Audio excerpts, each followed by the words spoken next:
Bad Mondays. By Handyman. Chapter 37. Ghosts and Ghouls.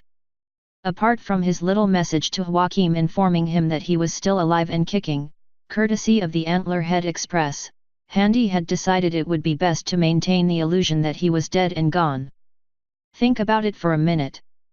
Aside from keeping the mistress off of the real Crimson's trail and away from his friends in Gethrynia, it also served a more practical purpose, that of getting through equestrian territory without undue delays. After all, Handy knew two things about what happened since the whole furor over the tournament: Jack and his brother shit. Also, if he was going to hunt down that bastard Thunder, he was going to need time to get the lay of the land, as he took advantage of his cadaverous status to search for the mistress servant. He was not on the best terms with equestrians in general, and he'd rather not have ponies running for the guards when the mythical human, who was supposed to have died at a very public event a few weeks back, suddenly returned from the dead. In the middle of Equestria no less. And yes, they were in Equestria, it seemed, somewhere close to the much smaller eastern coast.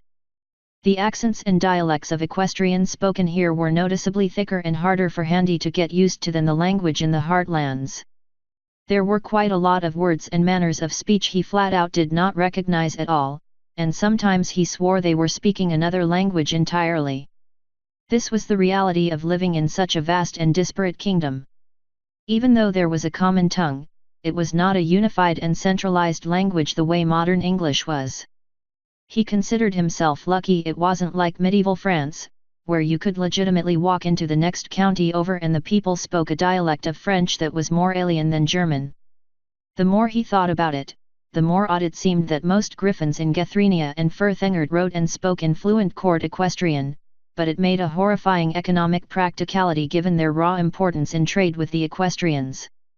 It was no wonder even the common folk followed their nobility and merchant classes in adopting it. Such thoughts brought his mind back to the runic script he saw on old road signs, temples to the Allmaker, and even the labels of that fire-brown stuff Tanis Moore had gotten them all drunk on in the tournament, and he realized how very little he actually knew about his adopted kingdom and its people. He opted to remedy that one of these days when he was not busy trying to figure out how to traverse Equestria and complete his mission without anyone actually spotting him. If you don't think this was a bad situation, please take a recap. Remember that vampiric human who had a frightening reputation, fought off royal guards, and challenged an equestrian prince to a duel of honor?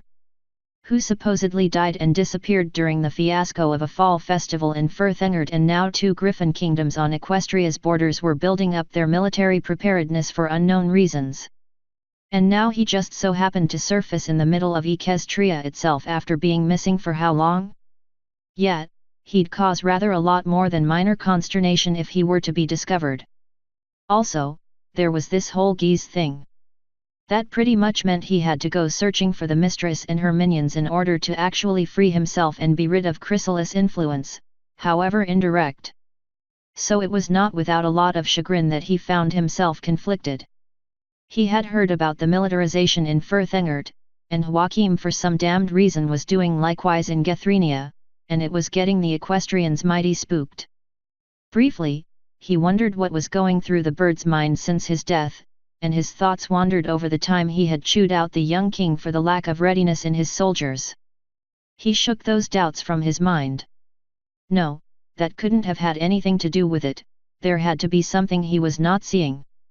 He learned from eavesdropping on a merchant caravan about the troubles going on back in Griffonia, with Thorax and Jacques interacting with the merchants for supplies while Handy made himself inconspicuous. It was all because of that bastard Thunder mucking up the tournament. He had no idea of the specifics, but if it meant that people as incompetent as the bloody ponies were taking precautions and had their hooves on their spears in readiness over instability in Griffonia, it had to be pretty serious. After all, he was pretty sure Joachim had a firm control over things. He wouldn't be moving troops about willy-nilly for any reason, right?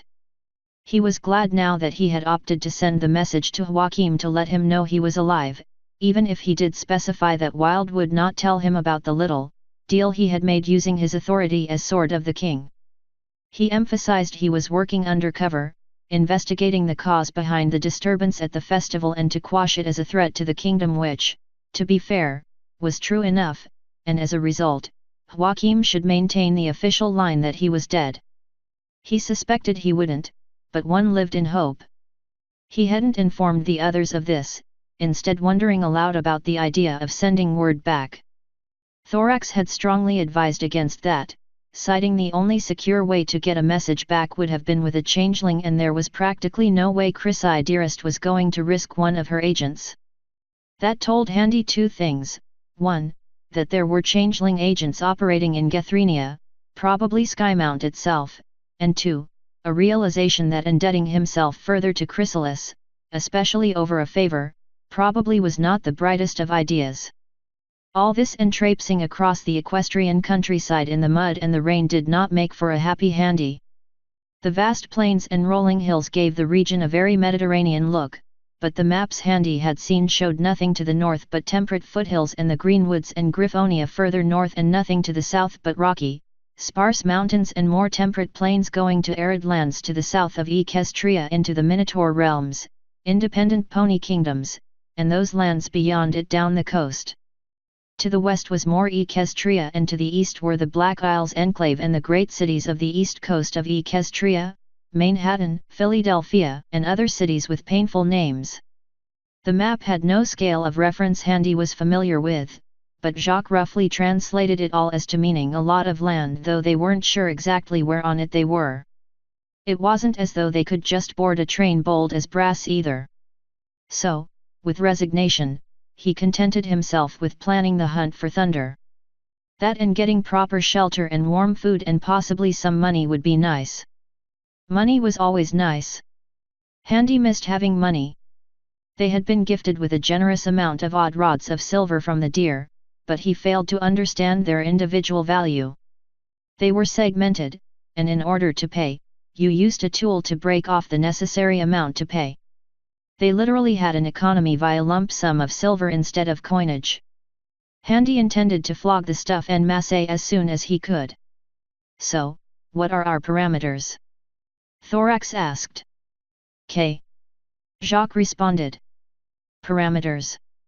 What do we know about Thunder? Thorax clarified. Both ponies turned to look at Handy, who was busy seated on a rather large flat rock under the bower of a tree to take shelter from the drizzling rain as he tried, futilely, to get the mud out of his nice, new cloak. It was very fine, very expensive deer-crafted material, and a gift. And now it was probably ruined. Handy was displeased. What? Handy shot as he noticed the two staring at him. This Thunder, what do you know about him? Jacques pressed. What makes thee think I know anything about him? Jacques gave him a flat stare. Between hiding a changeling in your company for Galaxia knows how long and the fact that Thunder seemed to know you quite well when I heard you two banter during the fight makes me a touch disinclined to believe you when you plead ignorance. Fine, Handy said, trying to think. He didn't want to reveal too much about the mistress and his relation to her, and a quick glance at Thorax revealed nothing. He was reasonably sure she didn't share what the changelings knew. He'd feed Jacques just enough truth to get him to believe some bullshit down the road. He is an old magic user. And before you ask, no, I have no idea what kind of magic that is, but it was what he used when he beat us all silly. He is after Crimson because she used to be thrall to his cabal. The real Crimson, he added as Jacques gave a sideways glance at Thorax, an eyebrow cocked. I had taken her under my protection. Thunder sought her back. I found this objectionable. And where is the real Crimson? Jacques asked, looking at Thorax. Safe. Thorax's ear flicked, or rather Charity Bell's did. The changeling had adopted the old guise at Handy's request. The white-pink coat, long purple-maned earth pony with bright yellow eyes had replaced the brown-maned and deep red coat of crimson shade. Do I look like the sort of person who can just lie low and not draw attention? Handy asked incredulously. I am a baron, a royal knight, and sword of the king. I have duties I must perform, responsibilities I must fulfill, Handy said, playing the indignant card for all it was worth to hide the real reasons he was after Thunder. And sooner or later, this Thunder will strike at me and crimson again. I must uncover him and his cabal as soon as possible. And revenge? The stallion asked, eyes slightly narrowing. And revenge, Handy admitted as he met Jacques' challenging eye. The pony simply stood there impassively. His cheerful demeanor had disappeared for the conversation as he followed this line of inquiry. Handy was not sure why. It was not as if he had any reason to care. He looked between the human and Thorax for a few moments, his tail swishing once behind him, brushing the tips of the grass. Then, very slowly, the same cocky, lazy smile breached the stone visage he wore and spread across his muzzle. Eh bien, je crois que ce sera beaucoup de plaisir alors. Then I shall help you, Jacques offered, raising a hoof and gesturing, hoof uppermost. Why? Handy asked, slightly suspicious. Pay back for the loss of my hat, Jacques explained before stroking his goatee. Also, you are a rich stallion, and friends help friends, no? Oh right, money. Handy guessed that much at least made sense. How can you help? Thorax asked. Why share, I know an awful lot of ponies who know an awful lot of ponies. Believe me, with the right description, I can find any pony. He paused as he looked at her, screwed his face up, tapping his hoof, thinking. Provided we can get to Blackport, that is. Why Blackport? We don't even know where we are. Handy said, raising his hands wide and gesturing at the landscape. Jacques looked down from the hill they were upon and at the rows and rows of olive trees in neat ordered lines, like regimented battalions. They had landed near several farms of such trees and had borrowed the fruit of some for additions to their rations. Jacques' smile broadened. Oh, I have a fair idea where we are, Monday Ami. He trotted off towards an outbuilding hidden amidst some of the closer trees. But to be sure, we can always head into the nearest town, no? Handy scoffed. Yeah right, and how do you propose we get inside without me giving ponies a reason to call for the nearest guard garrison? Jacques sauntered over to a disused wagon, pulling at the harnesses with his magic before rearing onto his hind hoofs and inspecting its contents. He turned around and smiled at the two of them from the bottom of the hill. Dash equals dash. I can't believe this. SHH. For God's sake, at least get off the top of it. I need some air. Quiet. Thorax hissed, hitting the top of the rather long wooden crate with a hind hoof. She was still in the guise of Charity Belle but had managed to produce a rather frumpy-looking shawl and cardigan from somewhere. Seated as she was atop of the crate, she got a rather magnificent view of the town they were approaching. It was a humble affair, all wooden support beams and grey stone, steeple roofs of sunset red slate, and streets of well-worn cobblestone with deep grooves from centuries of wagon traffic. It was an enclosed settlement of relatively low walls about 4 times the height of a pony that were in a state of disrepair incongruous with the fine state of the dwellings they protected. Ivy and creep covered the walls in places with several of the tower roofs, leaving their innards exposed where they had collapsed inwards. Whatever caused this town had to require such defences, it was a long time since it had reared its ugly head. It didn't prevent a rather conspicuous militia presence, however, which made sense given that it lay at the juncture of an important regional crossroads and was close to several other such centers.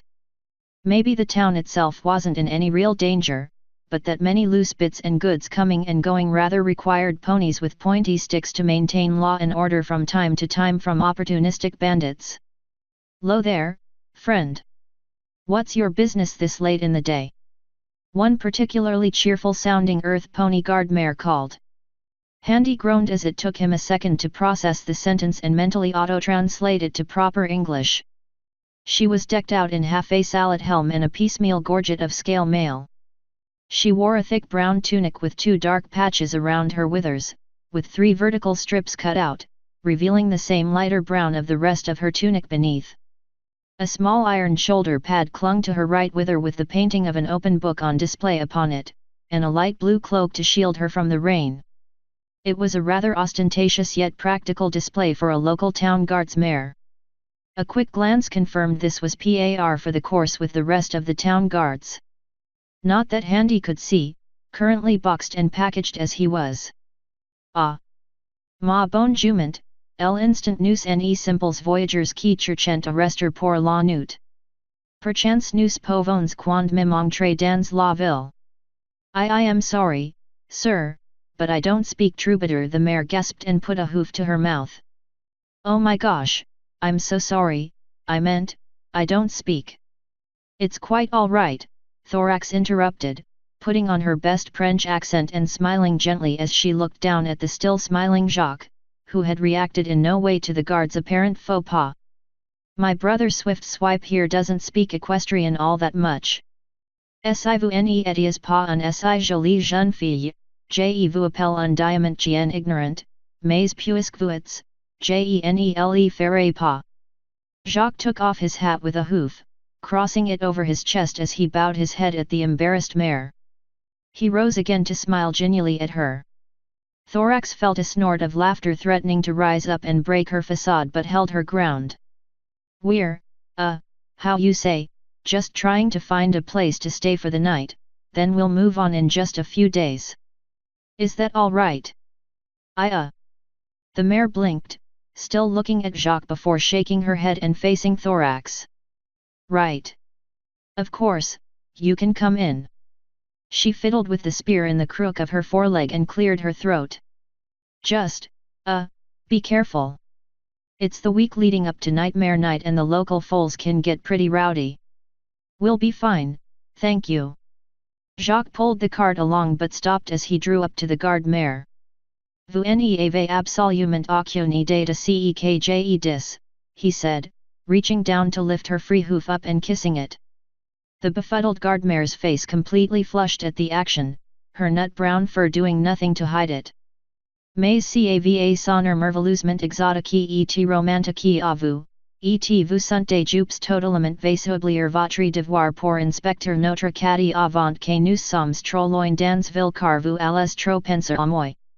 He flashed her a winning smile, and she stammered in response like a filly with stage fright while he trotted on past her and into the town proper. He left the flustered guard having to explain to her captain later why she had completely forgotten to inspect the goods the strange ponies had carted into town. == What the hell is Nightmare Night? Handy asked casually, receiving nothing but a kick to the top of the crate in response. He rolled his eyes. Great, that meant some nosy buggers were coming over to say howdy to the new arrivals, and he just had to put up with being confined to the tight-fitting box all the longer. And his nose was beginning to itch. He wasn't sure what in God's name olive farmers needed a 6-foot by 1 crate for, but there was straw present in the box along with the strong scent of varnish. And he was beginning to feel woozy as a result. Maybe this wasn't such a good idea. He felt the cart stop and shift, dropping forward. Jacques must have unhooked himself. Thorax seemed to move and clamber down off of the cart itself. I suppose we'll go talk to these nice folks about putting us up for a while, right, Swift Swipe? Thorax prompted, just loud enough for Handy to hear. Oui, Jacques replied oh so helpfully, thus leaving Handy well informed that he should do absolutely nothing to raise suspicions while his companions were gone securing lodgings and that he should be a good little moving crate and remain inanimate. And his nose was itchy. He also let out a small yelp as he felt his wrist seemingly convulse with sudden, stabbing pain. His other hand shot around and grabbed a hold of it as he tried to not make any noise as his left arm shook uncontrollably before eventually settling.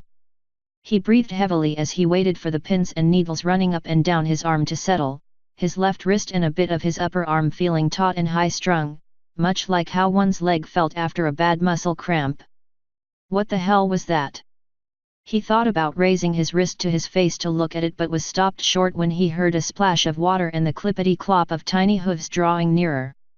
He froze, turning his head around at an awkward angle to try to look out through the only hole in his crate that let him see the outside world, a tiny beam of dying sunlight spilling into the crate as he saw what was approaching him. It was a tiny tan unicorn filly, golden-haired with a small turquoise bow in her mane, bright azure eyes sparkling with innocence and curiosity, and small, muddy hooves from walking in the mud approaching the cart from across the street. Her head was tilted, and she was looking up at the crate Handy just happened to be residing in. For a brief, horrifying moment, he thought she could see him through the small hole, his head facing towards the open end of the cart and out to the street. He cursed inwardly. He must have shaken the crate or partially opened the top of it when he suddenly moved to grab his wrist. She was at the cart now, and her tiny hooves raised and placed on its edge, curious sea blue eyes poking over the edge and under a bank of golden mane to study the crate. "Go away, you hellion!" Handy thought furiously at her. "Fuck off, this isn't your property. Go away. Go on, get." She did no such thing, of course, instead trying to peer deeper into the face of the crate, as if willing for it to tell her its deepest darkest secrets, her tiny innocent head wondering what kind of hidden treasures or wonders the moving box might hold. Perhaps gypsy gold. It did seem to belong to a pair of traveling ponies she saw come into town.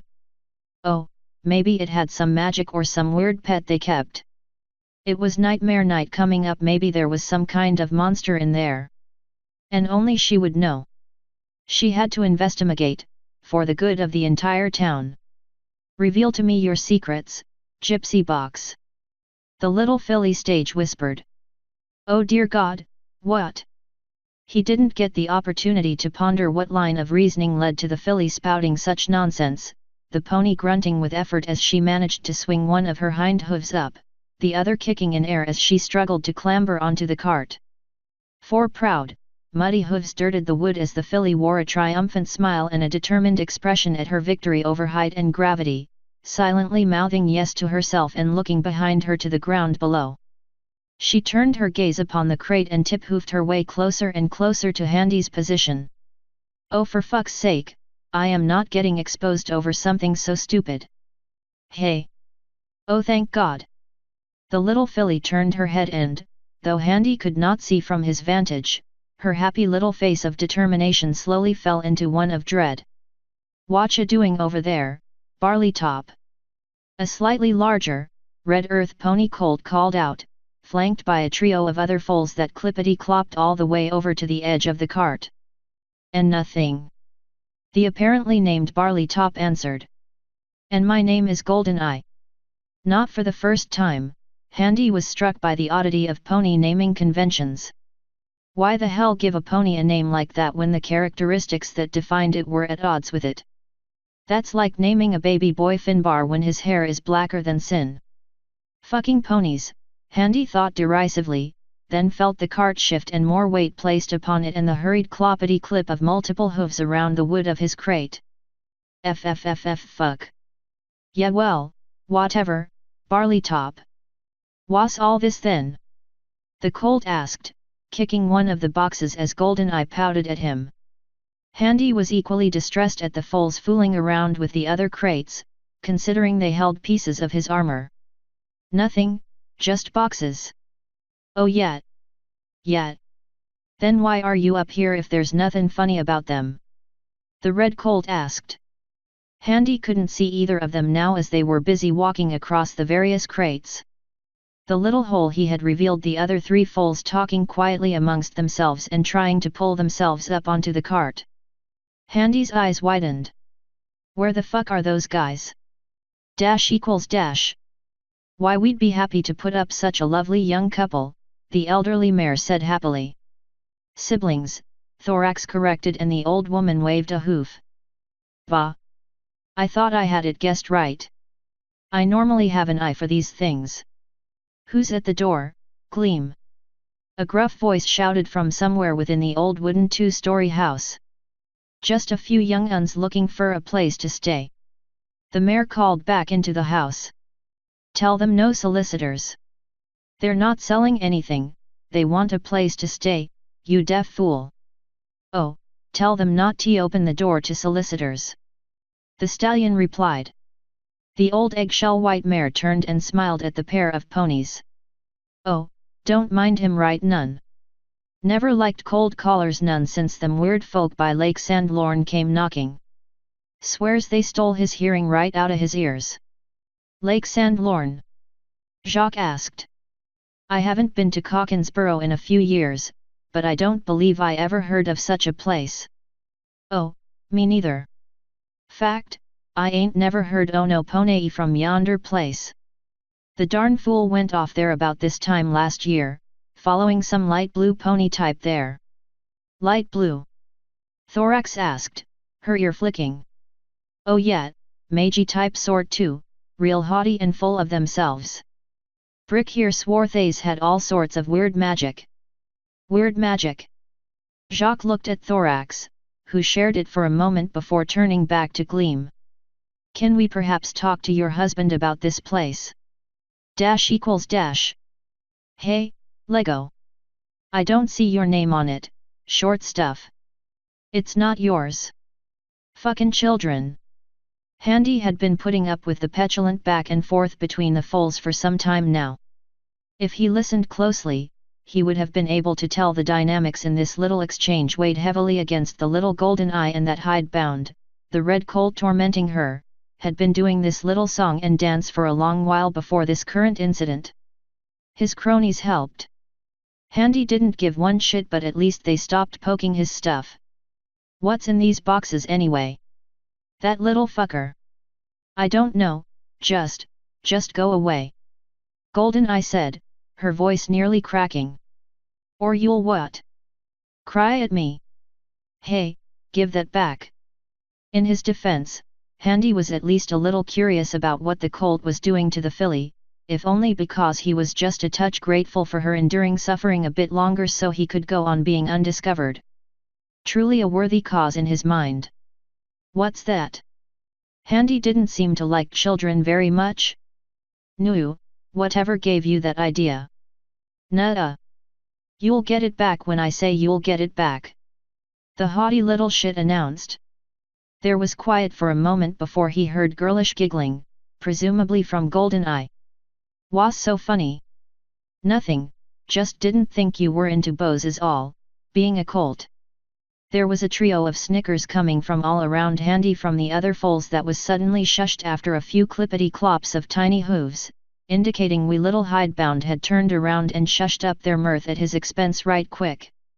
Handy was getting quite annoyed at all these rambunctious youths hanging around his cart and threatening to expose him to the world at any minute. Yet there he lay, stiff as a board, trying not to cause a single sound that would draw the foal's attention back to the box that contained a horrible monster. And a vampire, but that was beside the point. Have your stupid bow.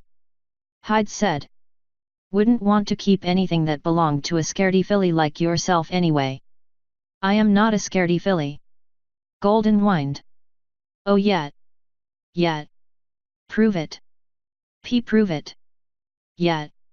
Hyde pronounced, echoed by his trio of cronies who were otherwise happily chatting about candy and something about a moon of nightmares. Was that some kind of special lunar event, like a blood moon or something? Handy didn't think that would be a case in a world where pony princesses threw around the celestial bodies like tennis balls, but then again, he didn't really pay much attention to what was going on in the sky most days, largely because once he actually saw a particularly rich-looking griffin land on a cloud, and open a door on a cloud, and walk into the cloud. That was shaped like a house. That was pretty much the straw that broke the camel's back for Handy's patience regarding the goddamn sky. Between that, the fact that people had to control the weather to get it to work, the fact that the sun revolved around the planet, and the fact that he was pretty sure that the stars were changing semi-regularly, made Handy firmly believe he had no business looking up at the damn thing. How? The filly asked. This nightmare night. There we go again. The old Nason house, we're going to do the human summoning. What? But you can't. No seriously, what? Oh I can. Hidebound said, his voice low and challenging. I heard if you draw a circle in chalk and chant his name 3 times during nightmare night while standing within it, he'll appear. Okay, I'll bite. What the fuck is this? Handy thought, suddenly listening very intently. That's not how magic works. Summoning isn't, well, that isn't how it works. You would think so, nerd. I'm not a nerd. And that's not what human lore says. He heard the stomp of a tiny hoof. I have lore now. When the hell did I go from Dracula to Bloody Mary to a D&D monster? Handy thought incredulously. Oh yeah? I think you're scared. Hidebound teased. Am not.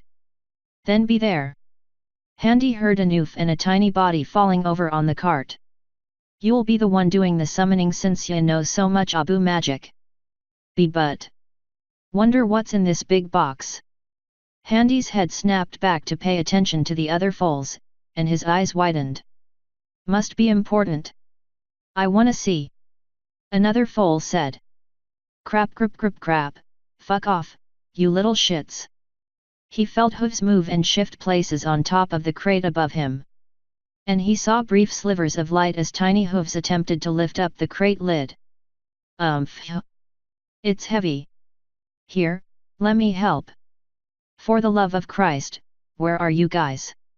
Handy thought furiously, preparing to leap from the crate and make a run for it before too many ponies saw him. Exposed by nosy little shits of children, are you fucking kidding me? Hey, what are you doing there? Oh thank holy fuck, thorax. Oh. Scramble. Hidebound shouted, and a flurry of clippity-cloppy hell thundered over his crate and the cart and onto the earth below as they got out of dodge. He heard one set of hooves pause beside the end of the crate where his head lay and a small sigh sounded. I wish I got to see what was in there, Goldeneye said before she joined the other foals in scampering. Fuck me, I could kiss that changeling, right after I strangle her for leaving me completely alone and unguarded. There was the sound of more hooves, heavier than the foals, clambering onto the cart, and the top of the crate opened, revealing the evening sunlight, a tree whose branches were mostly emptied of their fiery-colored leaves, and the apologetic smile of Charity Bell, Thorax's chosen guise. Handy's eyes narrowed at her. == Welcome back to the land of the living. Jacques called out as he locked the door and closed over the blinds on the sole window. The imagery of Handy emerging from what may as well be a human-sized coffin was not lost on him, and he scowled unappreciatively at Jacques' comment even though he probably didn't know what he had done. And exactly whose idea was it to leave the cart alone where just anyone could saunter over and poke about? Handy challenged as he brushed off the straw from his pants. Neither answered. Both it and his tunic were severely worn and in near tatters. The past month, as it was, had not been kind to Handy's attire. He wasn't sure where in the hell his socks had gone. He swore he had been wearing them before, but when he was taking off his armor for Operation Human in a box, he was surprised to find them missing. The thought occurred to him that they and they alone were possibly whisked away by the vortex shard, but that would be ridiculous. == Eat your soup dear, a mother told her foal. I don't wanna. The little colt whined. It tastes icky. I will have none of that. The thestral waved her spoon at her colt, and the little unicorn shifted uncomfortably, his horn lacking the ridges of most unicorns, being smooth and slightly curved. That and the tufted ears, chest fur, fangs, as well as the slit eyes betrayed the foal's heritage. It's good for a growing foal. Now eat up. But it tastes like socks. His mother gasped in shock. Arcane crabapple mist. The boy winced at the use of his full name. You will take that back right this instant, young stallion. The mare said with a haughty raising of her muzzle to the heavens and a rustling of her leathery wings. Her cooking could never be so bad. Her husband was just always late home from work because of overtime, and he totally wasn't eating his dinners literally anywhere else. That would be ridiculous. And where did you learn about those things? The boy played with the spoon in his magic and looked anywhere other than at his mother. Well, I read them on the cover of those funny books Dad hides in the closet, the colt mumbled as he consigned his father to the couch for the foreseeable future. The mare was absolutely livid. Eat your soup. Honey, she said through a strained smile. I'll have a talk with your father when he gets back. But it does not taste like socks. The mayor shouted. The two of them winced and screeched as they covered their eyes, a blinding flash appearing in the air over the table. There was a wet, soppy splash and the mare felt something hot wash against her coat as her bowl spilled over. When she blinked her eyes open, what she saw rendered her speechless. Both she and her son looked at the bowls of soup before them for a long, quiet moment before her son started snickering. Well, it does now. Dash equals dash. And what, pray tell, took you two so long? Handy asked, walking over to what appeared to be a disused workbench while the other two finished lifting the crates in from the cart outside. Just talking with our landlords, Thorax said happily, practicing that chipper voice for Charity Bell. Seemed she was keeping that French accent for now. Landlords? Handy asked, not turning around as he rolled up the sleeve of his tunic, inspecting his left wrist. His gaze lingered on it for an uncomfortably long time before he rolled his voluminous sleeve back over it. One more thing to put to the back of his mind as he resolved to never, ever, ever give in to the temptation to scratch it again and making it worse. You didn't think we'd be lodging for free, did you? Jacques smiled, placing the box with Handy's helmet on top of his coffin. What? All three of us? Here. Handy looked around the rather spacious work shed. It was nearly entirely taken up by useless bullshit, metal poles, half-worked wood, numerous junk and detritus, as well as work tools and some disused farming implements both too big and specialized to be any use to the tending of the small pumpkin patch he spied through the window. As well as shelves filled with God only knew what. He had grabbed a ball of twine, taking one end and preparing to wrap it about his wrist to tie down the sleeve of his tunic. Well, really more just you, Thorax said with a smile. God, he hated French Charity Bell. What happened to not French moody Charity Bell he loathed? At least she had character. Just me. They offered us rooms for the night, and that we could store our belongings here. There was a pause. What? You didn't think we would have been able to agree to get them to give asylum to a four-hoof walking nightmare, now did you? I will admit I had not given consideration to that little hiccup, Handy admitted, not commenting on the pony unit of measurement. Trying to figure out how 6 feet equated to 4 hooves was a problem for future Handy. So how long are we staying here? Hast thou figured out where we are yet? He looked at Jacques, who smiled and took his hat off with a flourish. Avez si puta foin moi, yes. This is Bridlesborough, a quaint little hammock not far from the Black Coast enclave. The what? It's this little patch of equestrian land on the east coast that was ceded to the Black Isles, Thorax explained, opening the crates and taking out the armor as well as her own packs and goods from the grateful deer. She paused when she pulled out Handy's side pack.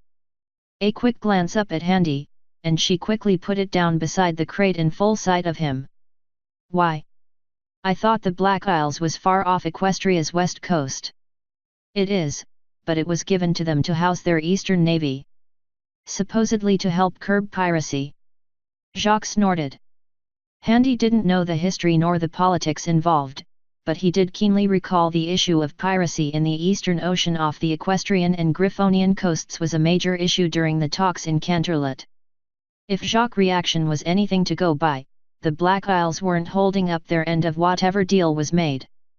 It is also home sweet home to yours truly, Jacques said. I have many friends there. We'll be able to find your thunder quite easily, I assure you. Handy's eyes narrowed. Thou sound'st like thou hast experience using thine contacts to track people down before, Handy said warily. Jacques smiled and looked towards the window, studying the blinds, the half-light filling the room hiding any subtleties to his expression. I am a mercenary Monday frere. You were once too, no? We take work wherever we find it, we. Anyway. Thorax butted in. We'll actually be taking off for the next day or two. Handy started. What? Why? Because we may not need to go as far as the enclave. It appears our dear landlord Brick has experience, with a certain light blue pony with strange magic in a nearby town. Handy rose to his feet. Then what the hell are we doing here then? Let's go. Easy Ami, let's not rush into anything. It's probably best you stay here, Thorax added. Excuse me. Handy's voice was incredulous. It is only a short distance away, Jacques began, but I'd rather not be weighed down by hauling the wagon just so you aren't spotted. And he's probably not even there, Thorax explained, but we'd draw far less attention without you, and I. We can get information a lot easier without anything to worry about. Jacques raised an eyebrow at her, and Handy gave her an unimpressed look. Fine, I'm hungry all right? I don't want you getting weird about it. Didn't you say you can feed just by standing in a city? Can't you eat by subsuming on breadcrumbs from the floor? Thorax riposted with an unamused face. She then turned to Jacques as her tail flicked. This isn't going to be a problem, is it? Jacques tipped his hat up and returned her look, the smile still on his face but otherwise betraying nothing. You aren't going to hurt any pony, right? He asked. No. Then I suppose it won't be that much of a problem. I don't see why it would. But... Thorax began before closing her mouth and turning back to Handy, who was busy watching the exchange with curiosity. In any case, if he's there, we can get you. If not, then at least we'll be able to move on from here relatively quickly. It shouldn't take too long. Handy did not care for this at all, but he could see their logic. Fine. How long am I staying here then? There was a small cracking noise, and suddenly smoke filled the room. They coughed and spluttered until someone had the sense to open the door, Jacques waving his hat to encourage the dark substance to filter out into the air.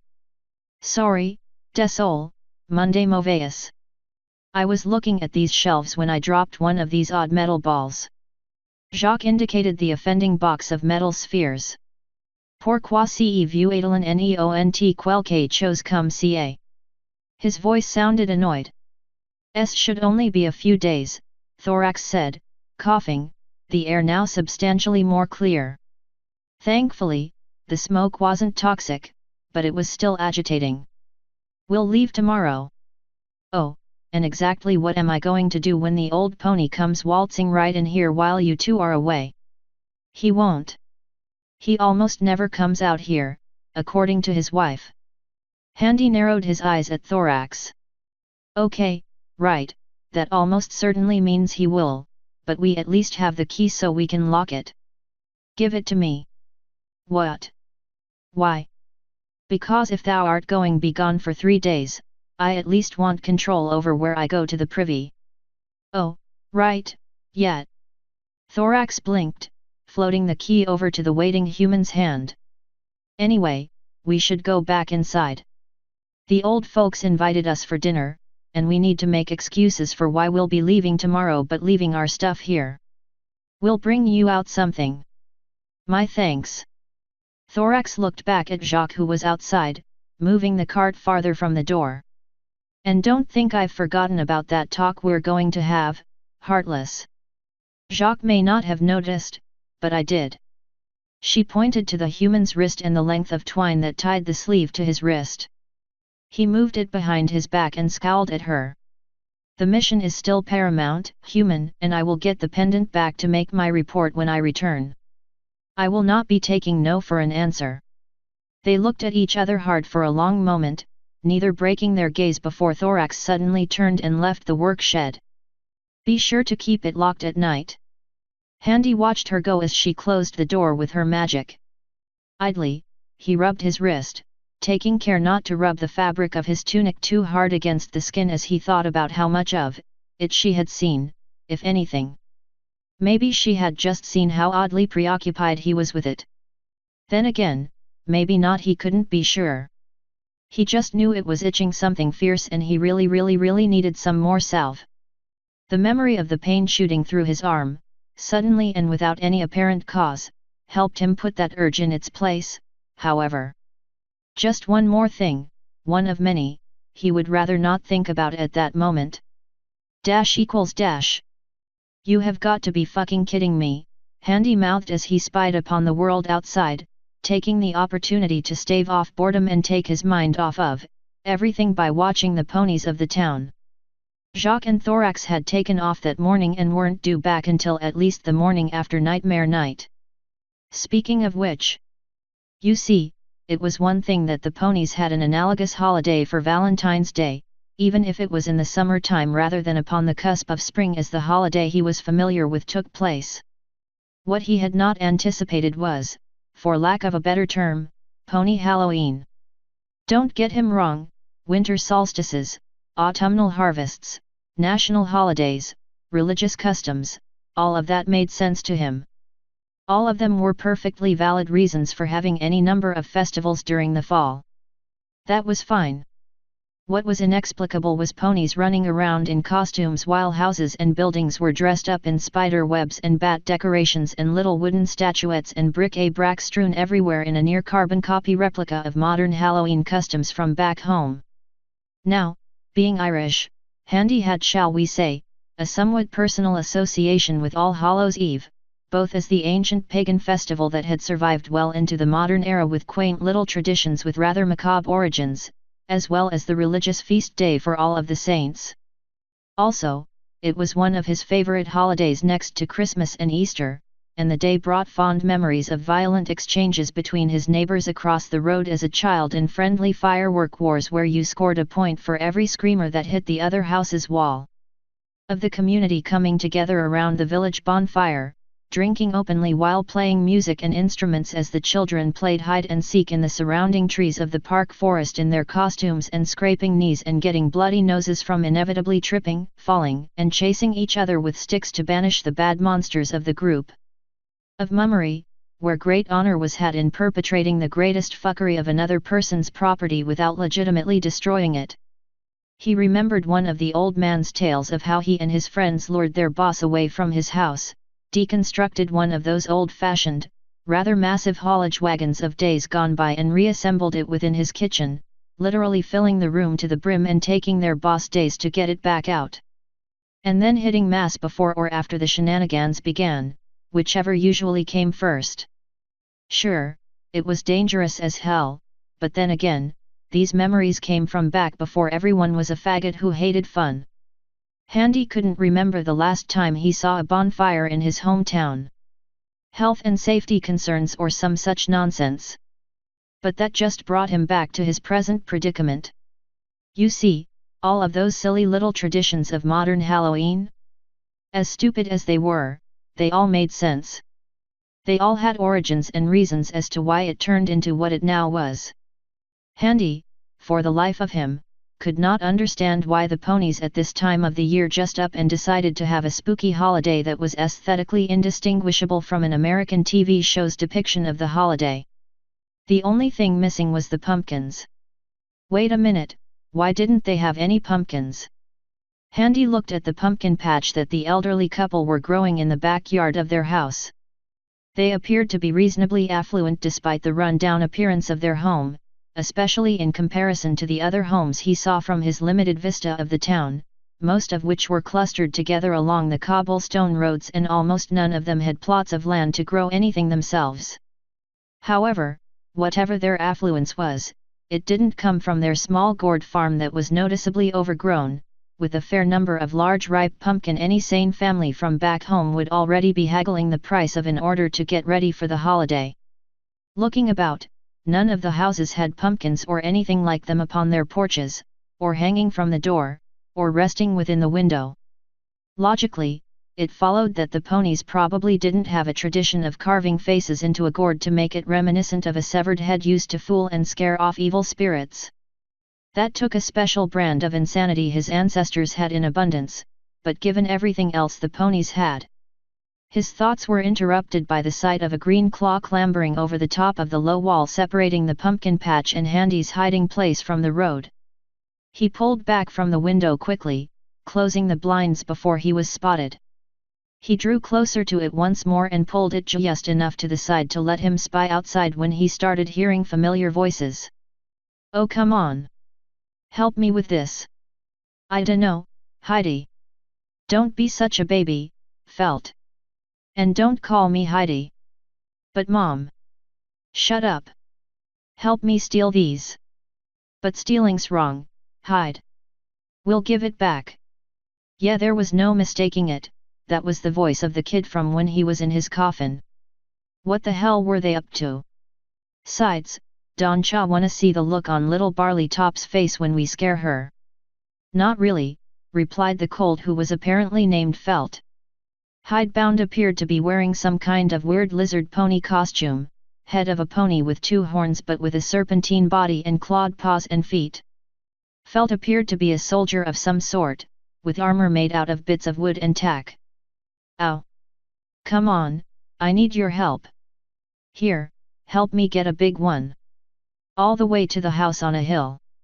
Yeah. We're gonna get Barley to do that stupid human summoning ritual thing you hear about, then we'll spook her. How we gonna do that with a pumpkin, Heidi? I'll figure it out. Now come on. Handy stepped away from the window, thinking. That's right, he did hear those kids mention something about a human summoning ritual. That had to be referring to him. What the hell had the pony Grapevine been doing to his rep down here? Turn him into Freddy fucking Krueger? Then Handy got an evil idea, a truly insidiously malicious thought that, now that it was in his mind, refused to leave. You know, he was trying to hide his presence from the equestrians and for good reason too. But it was Halloween after all, a day of trickery, deceit and scares, and he did owe those kids back from getting their filthy fucking hooves all over his boxes. He eyed the pumpkin patch once more as he saw the two kids heft a rather large pumpkin over the stone wall, then looked about the various tools of the shed he was staying in, and a plan slowly formed in his mind. He had around 3 days to fuck around. That should be plenty of time to prepare. He just needed to wait until nightfall to find the house they were talking about. Nay Sun House. It was stupid, very very stupid, but he had just spent 2 weeks in a hell forest and was relegated to a shed for a few days and had to travel in a coffin. He needed something to relieve the stress. And besides, a little filly really did want to see what was inside the gypsy box. She should really be careful about what she wished for. Dash. That night, he got to work. He had to wait at least some time after midnight before he felt safe leaving the shed. The street lamps were doused, and the town had gone to bed, nobody on the streets but the occasional pair of cloaked guard ponies doing their graveyard shift, small lanterns hung upon billhooks as they did their rounds. Avoiding them was easy enough. What was hard was navigating pitch-black alleys and streets without any light himself. It was cloudy that night, so the moon wasn't any help, and being a vampire unfortunately did fuck all to help his night vision on its own. He remembered Thestral blood rendering that negligible, the night appearing as bright and as clear as any day and. No, none of that now, Handy, you were only going to make yourself hungrier. It had been over a week, don't make the pangs any worse. He had taken one of the pumpkins himself, not too big of a one, and wrapped it in some old dusty sheets. He kept his distance from any windows as he stalked through the streets. The town wasn't that big, at most 1,000 souls in all, with the winding, zigzag random street pattern of an old settlement that had grown up over the centuries rather than being planned. It was easy to get lost in it if you didn't stick to the main streets. He used the landmarks such as a steepled bell tower and a particularly large watchtower at the western wall to get his bearings while keeping a wary eye on the windows of the quiet homes. That said, it had taken him over an hour to find the house he was looking for. At first he wasn't sure he had the right place, but sure enough it was the right building. How could he be sure? Because there was an honest-to-God post box near the rusted front gate proclaiming it as the Nasun residence. You have got to be fucking kidding me, he thought to himself as he looked up at it. It was on the northern edge of town, nothing for 40 meters in any direction but briars, dead grass, and an honest-to-God spooky swamp the size of a small garden at the back where the property met the wall, separating it from a rather run-down part of town that seemed to have a collection of abandoned houses. The house itself was entirely wooden, rotten, and black with age, its stained wood groaning under its own weight with yawning, irregular window frames with mismatched shutters that flapped and clashed against the wind. A crooked, gnarled, dead tree, blacker than sin, grew out from the side of the hill, its empty branches reaching skyward like vengeful claws, and a lone, forlorn swing hung from its branches on one solitary rope, the other having rotted away. All it needed was some lightning to flash in the background and a wolf howling in the distance, and it'd be the archetypical, cartoonish home for the local neighborhood vampire.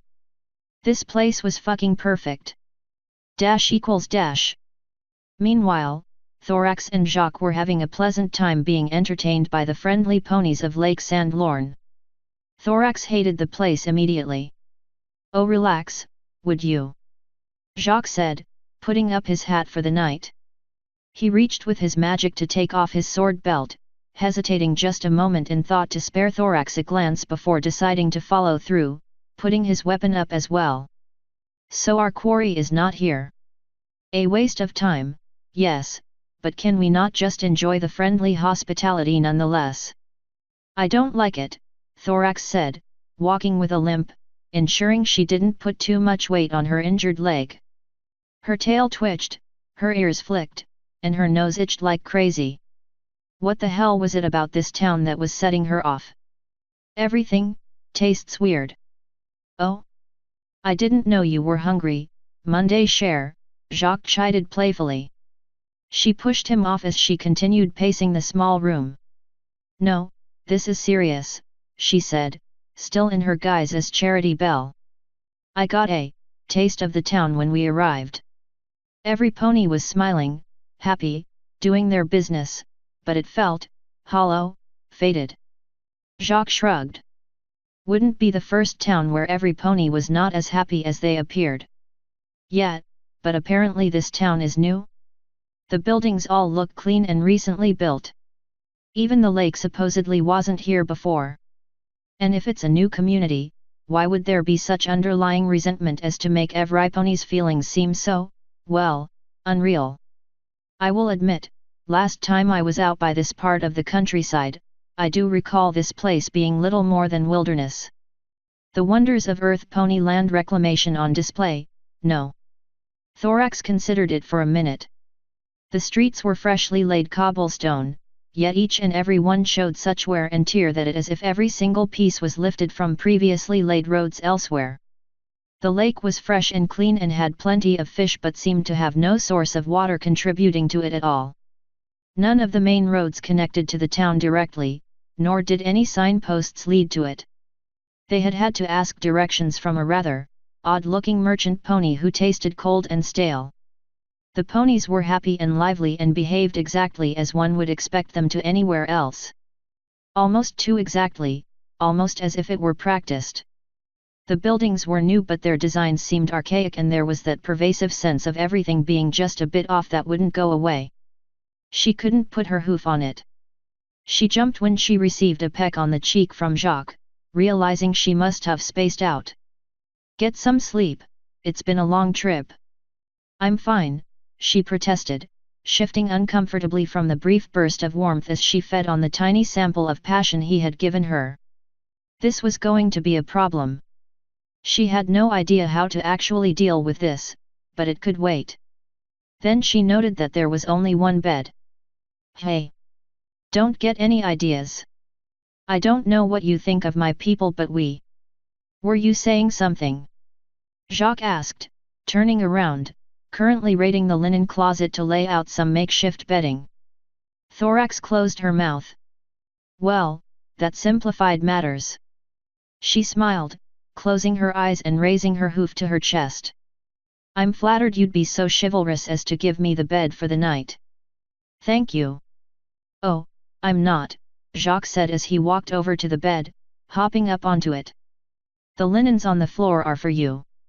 Thorax blinked rapidly. "Wait, what?" "Good night, cher," Jacques said, blowing out the candle and casting the room into darkness with nothing but the moonlight for guidance. It took Thorax all of 5 seconds to decide that no, in fact, she would not be the one to be sleeping on the floor that night, and proceeded to tackle her would-be paramour off of the bed. The ensuing wrestling bout to decide who would be sleeping where caused quite a ruckus, with lots of shouting and things falling over, a situation that doubtlessly would have been hilarious to the ponies down below if such creatures had been capable of such simple things as true laughter.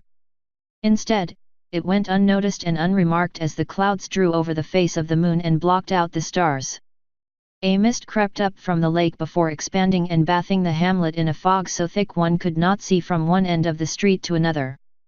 And upon the break of morn, when the sun had risen yet not penetrated the expanse that blanketed the town, a keening whine could be heard in the distance. ===. The first night had been educational. First of all, Nyeg Sun House was a fucking death trap in some parts. Handy wanted to scare the balls off of the kids, not fucking murder them. One room, he discovered, the floor was rotting away under his feet and threatened to give way to fall into a small sinkhole that descended a good 5 meters, just to give an example of the danger involved here.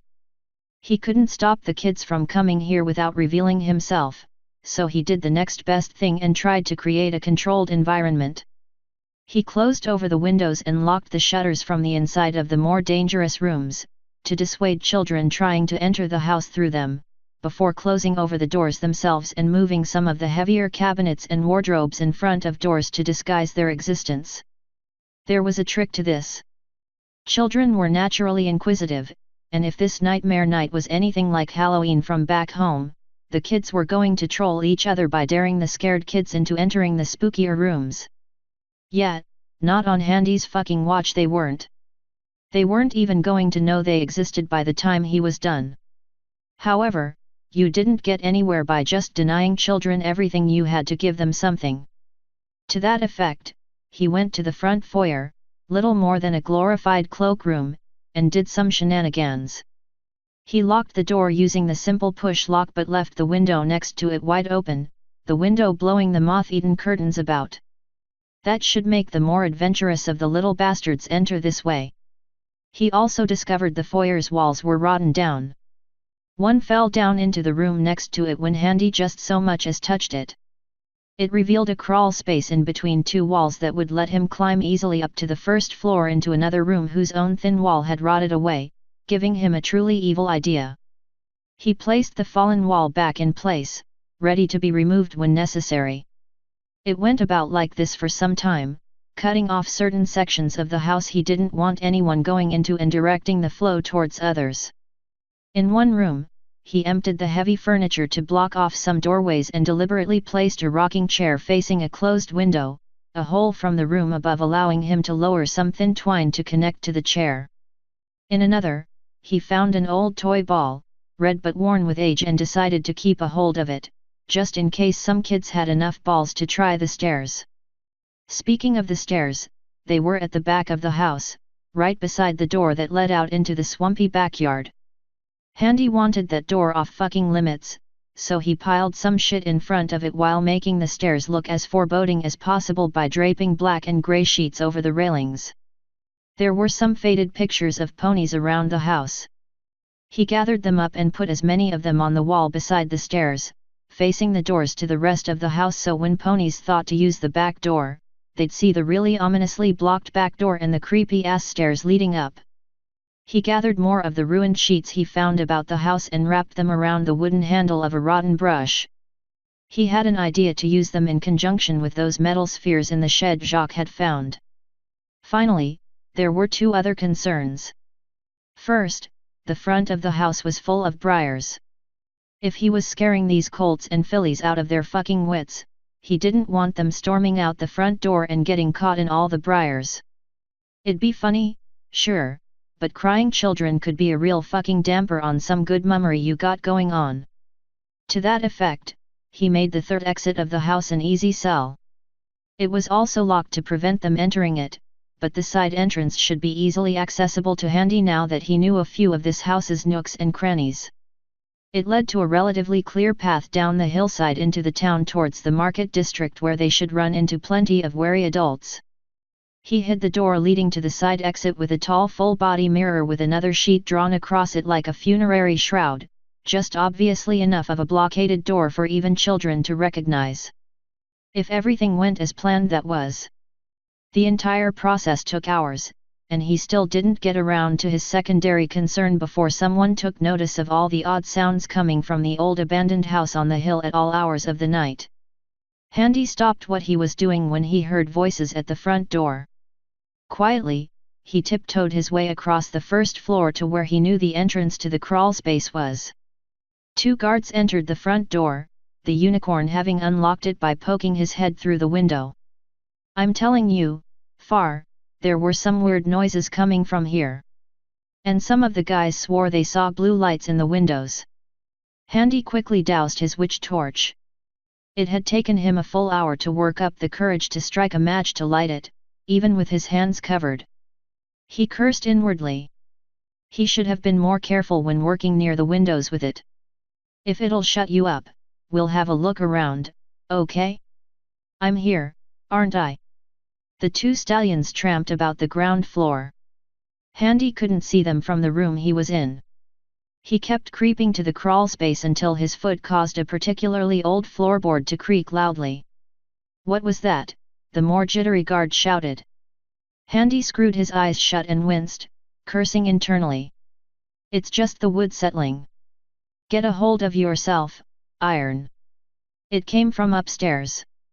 "I'm gonna have a look." There was the telltale flap of feathery wings and 4 iron show hooves landed on the mezzanine overlooking the main room. Handy had barely gotten the cover of the crawl space back up before a furry, armored head poked into the room he had been in a moment before. Never before had he been so grateful to not be burdened down by his armor. "I could have sworn I heard breathing," the Pegasus said as he searched the other rooms. "Hey, what's this?" he managed to hear. Seemed like the unicorn had joined his comrade upstairs. "A pumpkin. What's a pumpkin doing here?" Handy resisted the urge to groan. He knew he was forgetting something. He had put the pumpkin down while he was doing his work. "My guess? Some kids. Well, whatever. Wanna take it?" "What are you going to do with a pumpkin?" "Well, I thought we could use the juice." "We're on duty, Iron." "Come on, there's nothing else here," the unicorn said, presumably the guy named Far something or other. The 2 eventually finished looking around the house. Thankfully, they didn't think to question why they could only find 2 out of 3 doors to the house, nor why the back door was blocked so deliberately. But then again, it was an abandoned house. You probably wouldn't question it either. When they left, Handy decided it was probably best to call it a night. The sun was rising, so he didn't have a hope in hell of getting back to the shed in time without being seen. He was dog-tired, even though it felt good to be working on something constructive to take his mind off of things. Taking great care, he used the crawl space to relock the front door before returning to the first floor, heading to the loft and retracted the decrepit ladder that he couldn't be entirely sure would hold his weight and closed over the entrance to the loft. There was one round window that he blocked with some more sheets. It was rough, but by this point in his life, he was used to sleeping rough. He found some ancient linens that had an approximate curtain of moths inside them when he disturbed the bundle. He used it to sleep in, taking care to hide behind the detritus of the attic just in case someone investigated the house during the day while he slept. At least this way, when the old fart who owned the shed he was technically renting while his companions went off and Sherlock Thunder's location for him entered it to nosy about, all he'd find is locked crates sans one conspicuous human. He guessed that worked. At least this attic was a lot more spacious than his fucking coffin. Briefly, he wondered how the other 2 were doing, before eventually deciding to dismiss it. They would be alright without him for a few days. == Thorax's lungs burned as she galloped through the streets, ignoring the pain and aches in her still healing leg. She skidded around a corner as she went down yet another street. Horrifying near-pony things shifted and convulsed at the edge of her vision, some even crawling out from under carriages and carts, their limbs bent unnaturally and their movements jerky and surreal. She couldn't find a way out. The hill leading up to the main road simply wasn't there anymore, replaced by a yawning chasm with an endless abyss at the bottom, and she lost Jacques. He hadn't been there when she woke up that morning. The linens she slept in had turned to rotten cloth, the wood of the inn they stayed in was rotten and diseased, flies covered virtually everything, and there was the persistent scent of decay and rot everywhere. Her horn glowed and tore a wooden sign from a shop off its hinges from where it hung over the doorway and swung it, braining one of the things.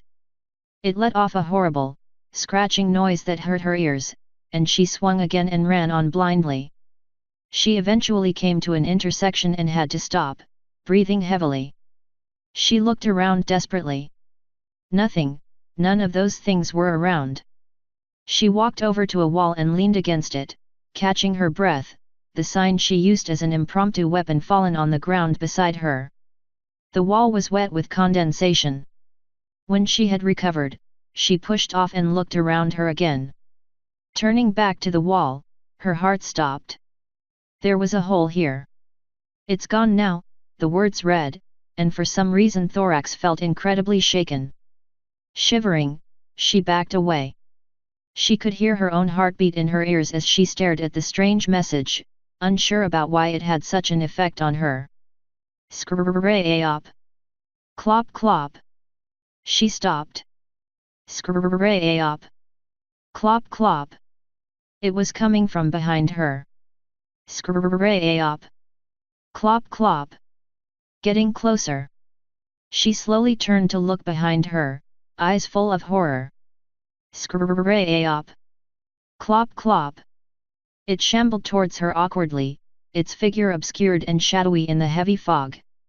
It was more pony-shaped than most of the things she'd seen, one of its hooves dragging something long and heavy behind it while its head was obscured beneath some kind of solid head covering that came to a point high above where a pony's head normally would reach. It was moaning slightly as it continued heading towards her with a deliberate purpose. Thorax felt her legs seize up while every ounce of her changeling instinct told her to flee. Skrrrrayop. Clop clop. Dash equals dash. Nightmare night, what a fright, give us something good to bite. Are these guys for real? Handy thought, overhearing some kids pulling shenanigans in the neighboring streets as he woke up close to midnight. He had to wait a few hours before he could continue his work and decided to while away his time carving the pumpkin using his improvised dagger, idly thinking he should probably invest in better daggers now that he could. And perhaps a razor of some kind for some proper fucking grooming. And a pair of scissors grabbing your hair in clumps and cutting it off with a rusting piece of metal got fucking old. Nightmare night, he murmured to himself while cleaning out the gourd and dumping its contents in a corner of the loft to rot. He hummed the playful tune to himself, smiling wickedly as he figured out how to turn even that innocent little jingle to his malicious ends. He finished up his carving of the pumpkin as he gathered up some goods from around the loft.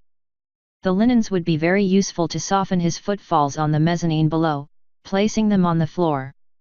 He found, of all things, a long thin chain, and in a fit of inspiration, connected it to the bottom of his witch torch.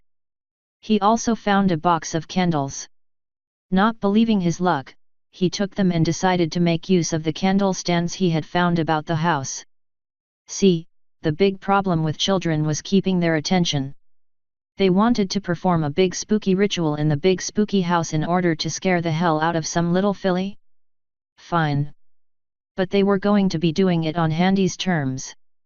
Witch torch in hand after yet another hour steeling himself in order to strike a fucking match, he set to work, descending from the loft. He placed the candle stands, all 8 of which in an auspicious pattern in the central room, the one that was overlooked from above by the mezzanine of the first floor. They were in a circle where, if you were to draw a line from each to its opposite number, you could paint an 8-pointed star on the floor. He encouraged this by taking his dagger and gouging out faint lines in the wood. Hopefully the ponies would take the bait, but he had no idea what the hell this human lore they had invented up actually said about him, but one way or another, he sure as fuck was going to add to it. Taking a few extra minutes to double-check everything, Handy doused the witch torch, threw an old blanket over himself, and left the house. It was absolutely pissing rain, which only helped him conceal himself in the dead of night, even though it added about another hour to his journey trying to get back to the shed. He almost stumbled right into a patrol of guards' ponies taking shelter from the rain in one alley, chatting miserably to each other as they futilely tried to shake the chill as the water soaked down their armors. He eventually made it and, sure enough, he found the shed unlocked. The old pony, or his wife admittedly, had noseyed into the shed while he was gone. The coffin had moved, so that was further evidence they had been mucking about curiously.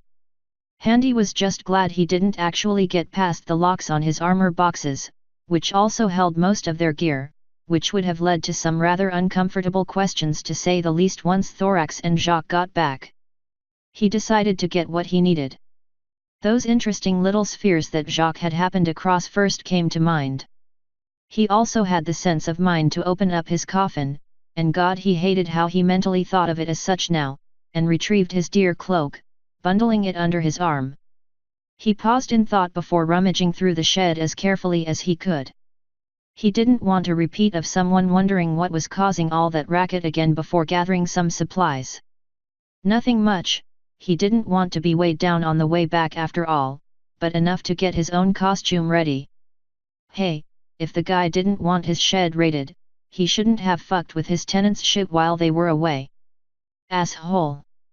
He took extra precaution on the way back. The stones of the street were now slick with rain, and there were still guards about after all.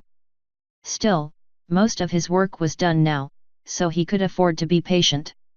Tomorrow night was showtime and all he had to do was little touch UPS and be sure nothing went too far. There was always a degree of unpredictability that couldn't be accounted for, but one had to make do. Once safely back in the Nason house, he double-checked the front foyer, just in case. Yes, he could see it now. The foals would shuffle in, he would pop out of the crawl space, as quiet as you like, his sable cloak helping him blend into the darkness as he relocked the front door and window before closing over the door to the main room, locking the ponies inside, thus, forcing them out the side door when it came to it. With all of that taken care of, he placed the candles in the candle stands before returning to the loft. He had an entire night to while away and he was pretty hungry, in more ways no. Just hungry. For food. He thought about going back out before deciding fuck it. He took the shortbread the couple who had housed him and the guys served them for dinner the other day. There was plenty of it left, which was no surprise. It was so thick and sickeningly sweet that even the fucking ponies found it hard to swallow, and hence fobbed it off to Handy, who could only bring himself to nibble on it now and again. Now? He ate that shit. He felt sick but at least he wasn't hungry anymore. That done, he decided on what he was going to wear. He took the supplies he had from the shed and, using a shattered piece of mirrored glass, set to work. He vaguely recalled being called the Pale One by the changelings all those months ago. If it was good enough an appearance to spook the dark fae, it'd be good enough for the ponies. ===. You didn't have to throw me through a window. Jacques shouted, bruised and cut as he was. Thorax didn't answer at first, trying to remove the wooden signboard from his head, the kind that shopkeepers prop up outside their shops with chalkboards to advertise prices and wares. How the stallion had managed to get his head stuck so thoroughly in one was beyond her, and how he had his forehoof jammed through the top of an iron-bound wooden crate of rotten produce was similarly a mystery to her. Jacques wouldn't be drawn into explaining himself, muttering something about mirrors and bathrooms being the source of all evil in French. I swear, if you leave me alone in a haunted town again, I am going to do more than throw you through a pane of glass, she swore as she managed to pull the signboard off of his head, falling back. The town's on fire, all right? Jument foos, we're out and safe now, happy, he grumbled. She sat on her haunches beside him as they overlooked the burning town below them. The fog was dissipating and that keening sound in the distance was slowly becoming quieter and quieter as the fog seemed to disappear. Who knew you could solve so much by just burning everything? Have to admit, didn't figure a haunted town that messed with your head would be so easily beaten by just setting a few fires, she said, tail swishing as she looked down the hill they sat on, the same hill that appeared to be a chasm the other day. God, they never should have come here. That was a harrowing few days. It's nightmare night to night, right? That holiday you ponies have. Fat, silly equestrian holiday. Don't know why the foals love it so much. Jacques grumbled before sighing. Well, at least we'll have a story for our human friend when we get back. Won't we? He leaned into the warm form to his right. Jacques. I'm over here. Jacques smiled lazily as he looked over to a rather alarmed-looking thorax to his left. He frowned in confusion before turning and looking to his right, staring right into the deformed oblong head with the vertical mouth and far too many needle-like teeth than anything ever needed. It hissed in that scratchy noise that hurt their ears as its body jerked and convulsed. The screams could be heard for miles. == What are you supposed to be? Hidebound challenged, his trio of cronies behind him bickering over bags of candy, a ghost, a mummy, and a timberwolf, all led by the dragon. I'm an Inquisipony. Yab. Golden-Eye said, chest puffed out as her oversized, crushed velvet cavalier hat fell over her horn and covered her eyes. The little tan filly flailed to push it back up on her purple-maned head, her fancy slashed tunic and coat with totally real and not at all painted on golden embroidery nearly ruined in the mud. What the butt is an Inquisiwat now? Hyde asked. I hunt monsters. Golden-Eye said happily to a round of sniggering. What, it's true. It's what they do in the stories. Oh, is the big bad Inquisipony going to put down all the sky monsters? Hidebound teased, admirably staying on his hind legs in his dragon costume as he waved his forehooves menacingly in unison with the laughter and jeers of his cronies. Golden-Eye scrunched up her muzzle in frustration at their teasing. Fortunately for her, however, she did not have to endure the earth ponies teasing for too long before a number of other colts and fillies wandered up, gathering outside the old Nason house's front gate. Their attention thusly distracted, her tormentors turned to mingle with the other children while Golden-Eye had the unenviable task of deflecting questions. Are you really gonna do the summoning, Goldie? Is that allowed? Mom said some yum-yumming was bad pony magic. I forgot the chalk. Who has the chalk? I do. This is stupid. I can't wait. You gonna do the dance, Goldie? Hey! Give me a break, there's no dance. Yes there is. There totally is. My uncle told me so. Golden-Eye decided to just let her hat fall over her horn and cover her face until the lot of costumed ponies ceased their blathering.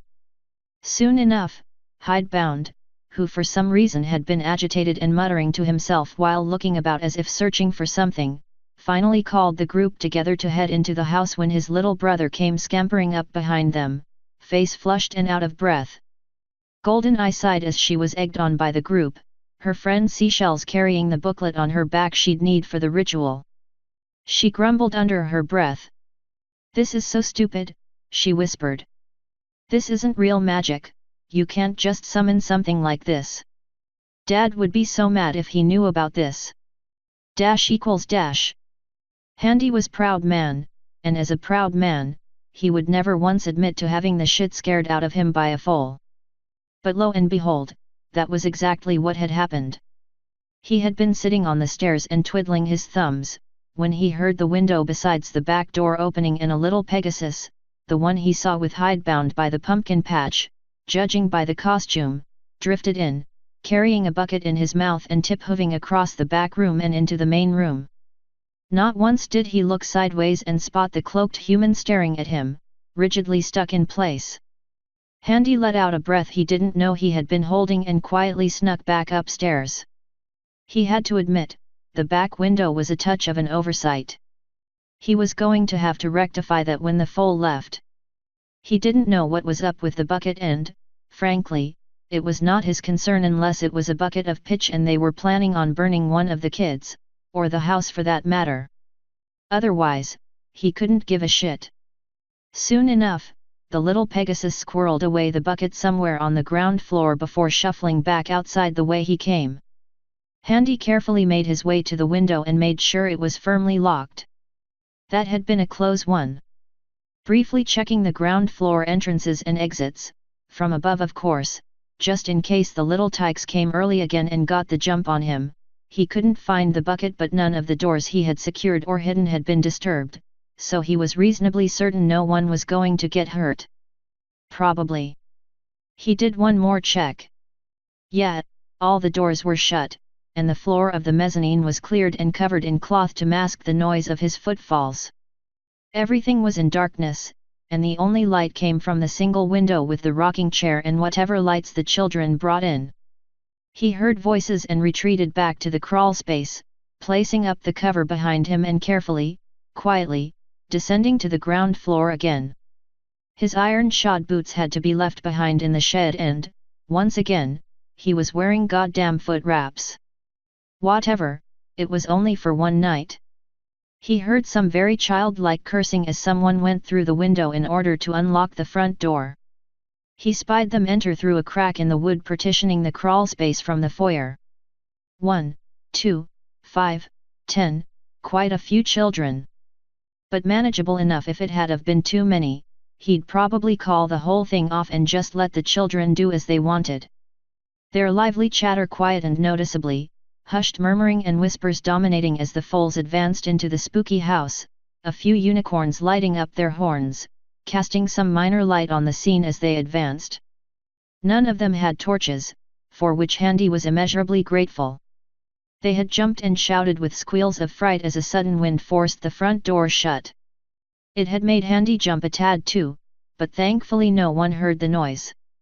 There were a few whimpers and squeaks of not being sure about this anymore, but they were quickly rallied by the hidebound kid, and shuffling off into the main room they did. Oh yeah, by the by, ponies were really fucking good at homemade costumes apparently.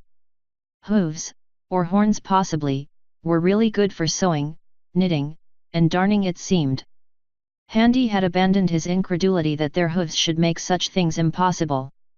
Clearly there was something he was missing about them that his preconceptions were getting in the way of. Perhaps the bottom of their hooves was shaped in such a way to make manipulation easier? He didn't know.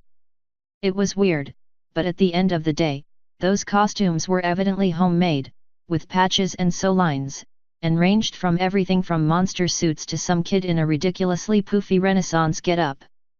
Although considering what era this world was currently in, it was probably contemporary dress of someone important or other.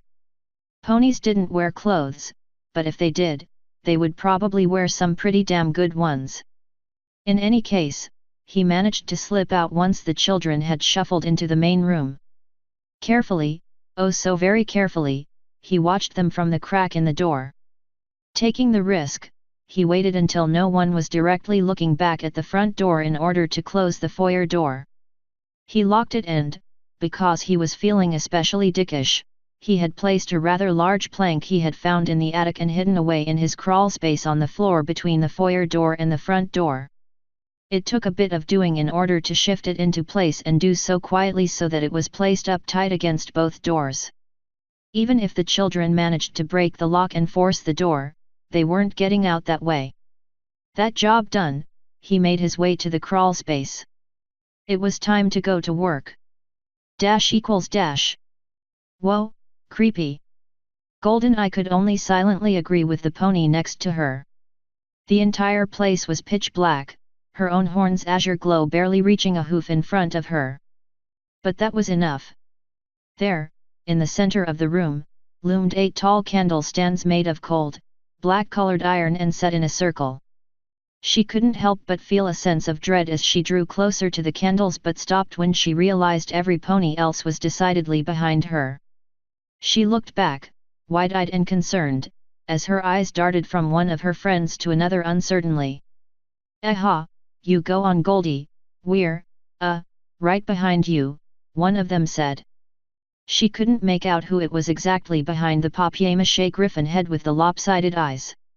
"Yeah. Go on, Barleytop. You know so much about magic, you do the ritual," Hidebound chided. Golden didn't answer, currently looking over their heads at the way they came in. Who closed the door? As one, 9 other tiny pony heads turned, eyes wide and ears splayed at the sight of the suddenly closed, not one of them recalling ever seeing any of the others close it. Golden-Eye very soon found herself practically under a pile of cowering ponies as, far from trying to open the door, every single one of them hurried over to hide behind her with high-pitched squeals. Like I said, Hidebound said, trying to recover his dignity as he swallowed. We're right behind you. That's what I said. Griffin had said indignantly. Shut up, Hyde hissed. As Golden looked between the group behind her and the closed door, she noticed another door open off to the side with a sliver of moonlight spilling out from it. She was about to go towards it before being yanked on her collar and she found herself stumbling in the center of the candle circle. Come on, Barley, get to it. All right already, she said, mumbling to herself as she replaced her hat. Anyone got a light? Someone asked as the ponies spread out around the circle, but not so spread out that they weren't within grasping range of each other. I do, a colt in an adorably oversized guard helmet his father had evidently let him borrow for the night. I've been practicing my pyromancy. I wanna breathe fire one day like a dragon. Ponies can't breathe fire, stupid. Yes they can. The princesses could. Those are just stories. Whatever. Hyde interrupted. Just light the candles already.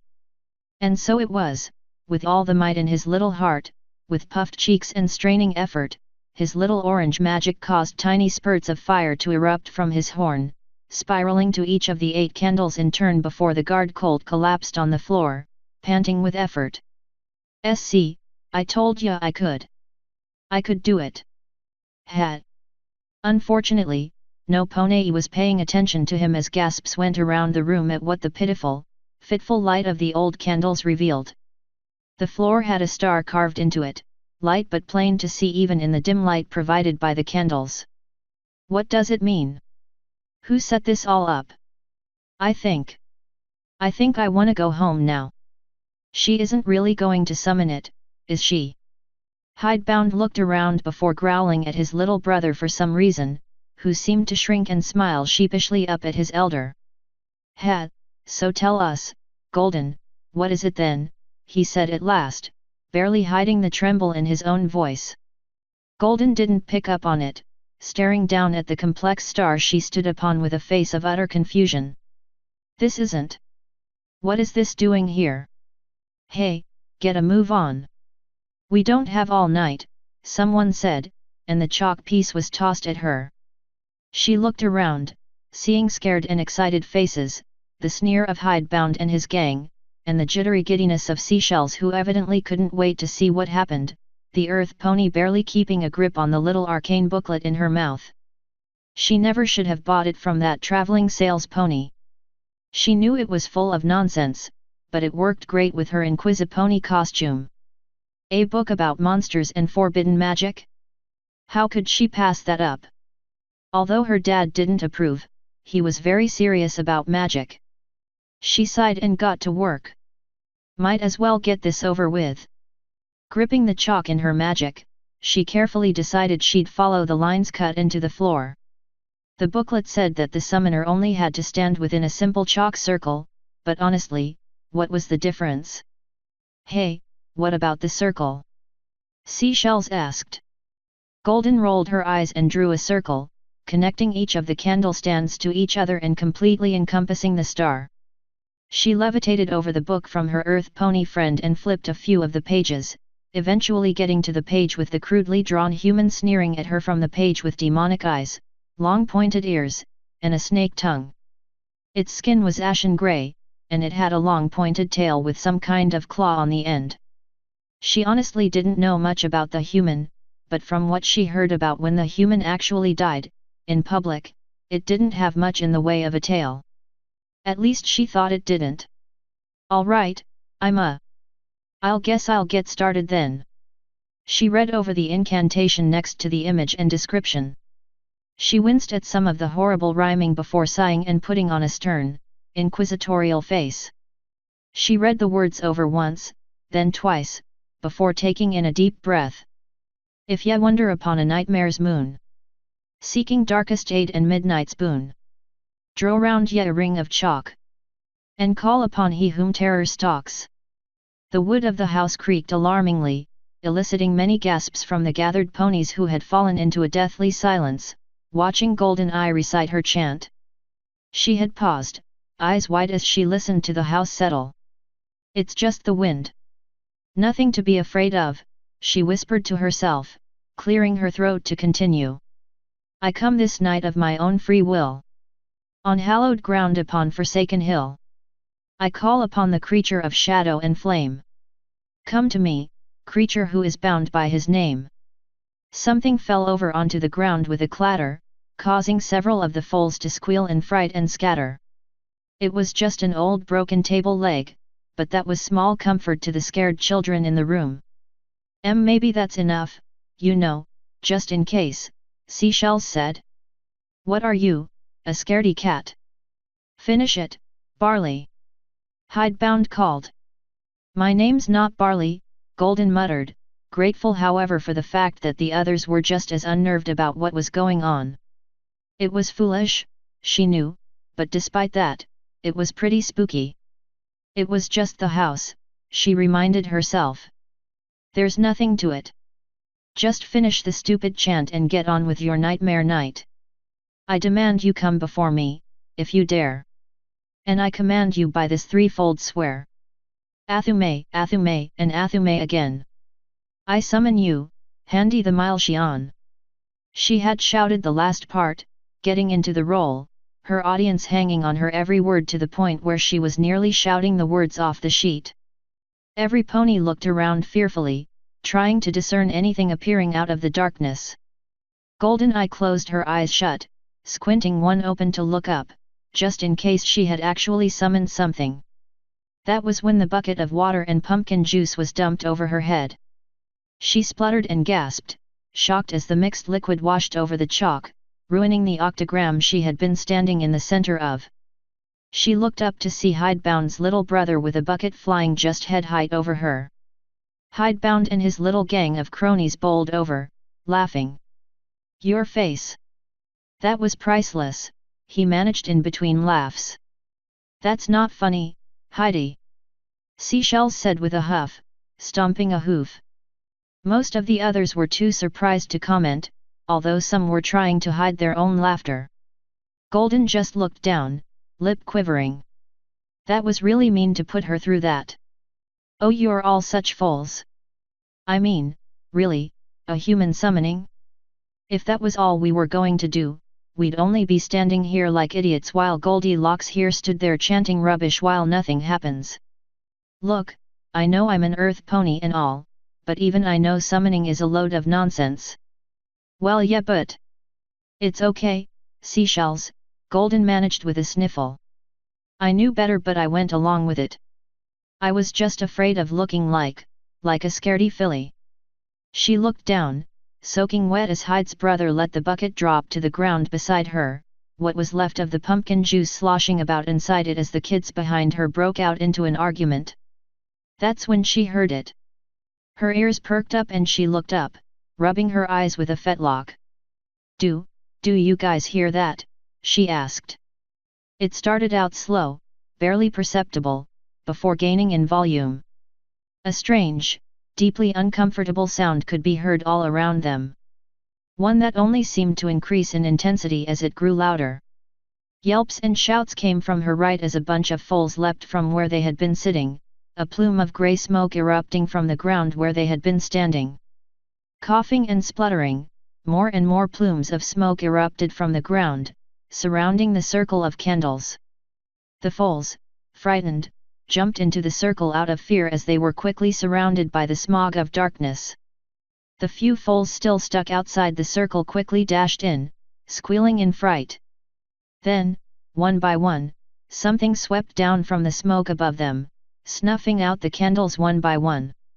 The foals huddled together, squeaking and shouting in fright and confusion. The sound had not let up as they were quickly ensconced in darkness, some coughing lightly, the only light coming from the crack in the door Golden had seen earlier.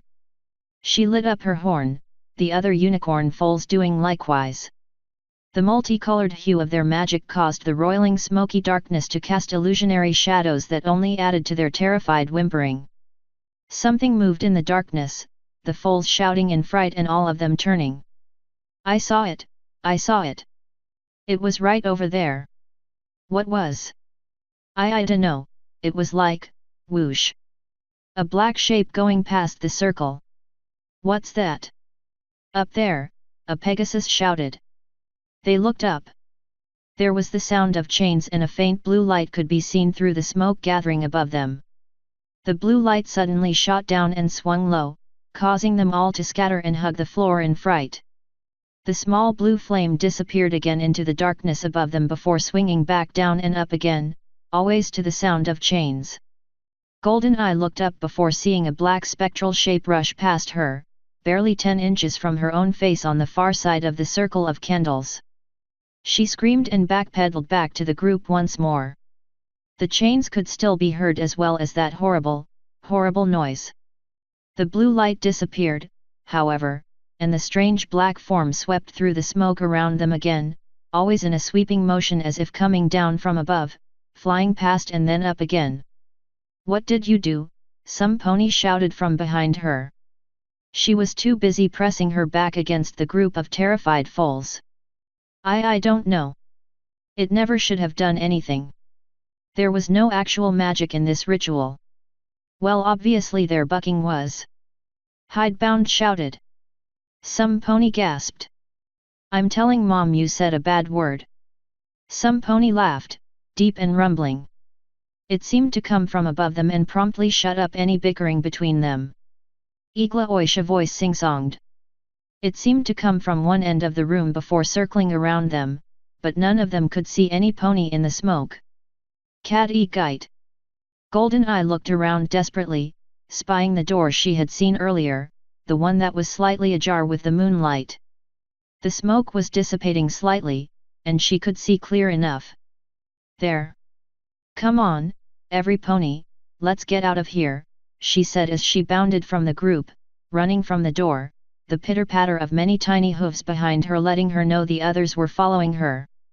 She hurried to the door, piercing the smoky wall around the ritual circle. She barreled into the door and stumbled, falling to the ground, causing a tiny avalanche of adorable foals to pile around her just across the threshold of the door. Golden Eye managed to squeeze out from under the pile, blowing the feather of her hat out of her face. The window. We can get out through the... She cut off as she saw the rocking chair facing the window. It moved of its own accord, slowly rocking back and forth in a way that was only possible if some pony had been sitting on it. But there was no pony there. Clouds had covered the moon, covering most of the rocking chair in shadow. Muhumi. The voice, it was different now, tinny, and small, as if it was whispered right into their ears. All ears perked up and stared at the moving rocking chair. I want my leg back. I'm at the front gate. They were all whimpering now, eyes focused on the rocking chair as they slowly tried to pull back from the room. Muami, I want my leg back. I'm at the front porch. Desperate silence as the pony pile slowly shuffled back. The clouds were pulling back from the moon now and the light spilled into the room. Muami, the rocking chair came to a halt, sitting completely stationary, and there was a groaning creak of wood. I want my leg back. The moonlight flooded the room, revealing the barely perceptible imprint of a smiling pony's face on the window pane, not unlike the frost left on glass when you breathed on it, with the face drawn with a hoof. I'm at the front room. Nope. Golden Eye vocalized the unanimous decision of every pony in the room to get the buck out of there. They stampeded out of there, screaming back into the main room, tripping over one another in their haste. The back window. The back window, she heard someone shout. It sounded like Hyde's brother. How do you know? It's how I got in to hide the bucket earlier. You. Golden Eye stopped, pointing an accusing hoof at Hyde. What? The colt stuttered. You did this. You set this up. This is all part of your nightmare night prank, isn't it? Well, you can stop any time. What? This isn't me. Guys, the voice came from the next room. The smoke was still dispersing throughout the room, but they could see far enough into the back room to see the young Pegasus at the window. It's stuck. I can't get it open. What? Did you lock it or something when you left? Hidebound asked as the group tumbled into the back room, galloping right through the circle. No. I left it wide open, I'm sure of it. Who put all this stuff in front of the back door? I can hardly move it, another filly said as she and several others tried to move the blockage from the door. The stairs. Hyde said, pointing to the stairs nearby. Maybe we can find a way out up there. No sooner were the words out of his mouth than a strange, ethereal blue light shone down from the top of the stairs, casting sharp contrasting shadows upon the walls and the floor from the banisters. The long thin shadows reached out to them, like grasping claws. A resounding bouncing noise echoed as a hard rubber ball bounced on the first step. There was a horrible tension as they awaiting the next bounce, watching the bright red ball hit step after step. Another horrible, mocking high-pitched laugh of some pony imitating a child's voice sounded. Come and play. The main room. Back in the circle. Golden Eye's voice cracked as she shouted the order, eyes wide with fear and hairs standing on end. The entire lot of them scrambled away back into the circle once more, shouting and squealing. What did we do? Oh Celestia! Mom's gonna kill us! It's all okay, it's only a bad dream, it's all gonna be okay. It wasn't okay. Like the awful spectre of darkness the book described him as, he materialized from the smoke that had been gathering up towards the ceiling of the room. He landed outside the circle, trailing smoke and ragged clothes. They all screamed in unison as they watched the tall creature stand up to its full height, its body covered in a cloak of darkness that seemed to shimmer in the pitiful light of their horns as it moved, its body covered in tattered cloth that trailed the ground beneath its shadowy shroud, its head covered in a shawl like a funerary shroud. Its long foreleg clasped a torch of blue flame in its claw, grey with red streaks along its flesh and strange rocky protrusions along its individual digits. It looked up at them, and all they could see was an ineffable darkness for a face. To pair dom rud igena dea grime, it intoned, its voice heavy with malice.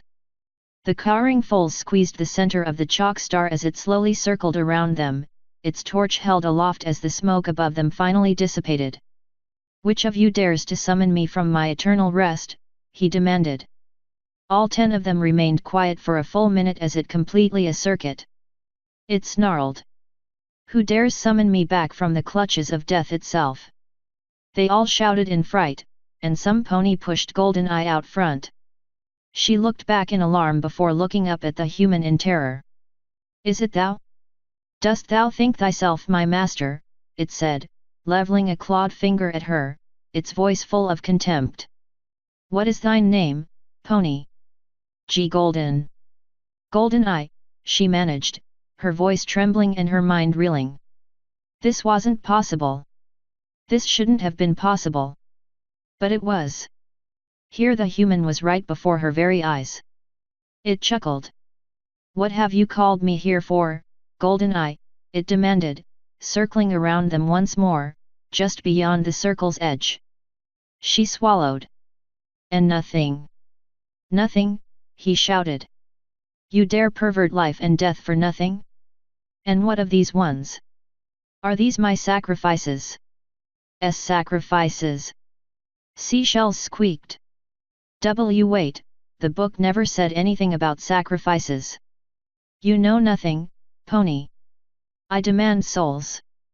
Souls of the innocent, to be gathered in my torch to light my way in the world between worlds, he said, gesturing with his torch at the cowering children, theirs will do just nicely.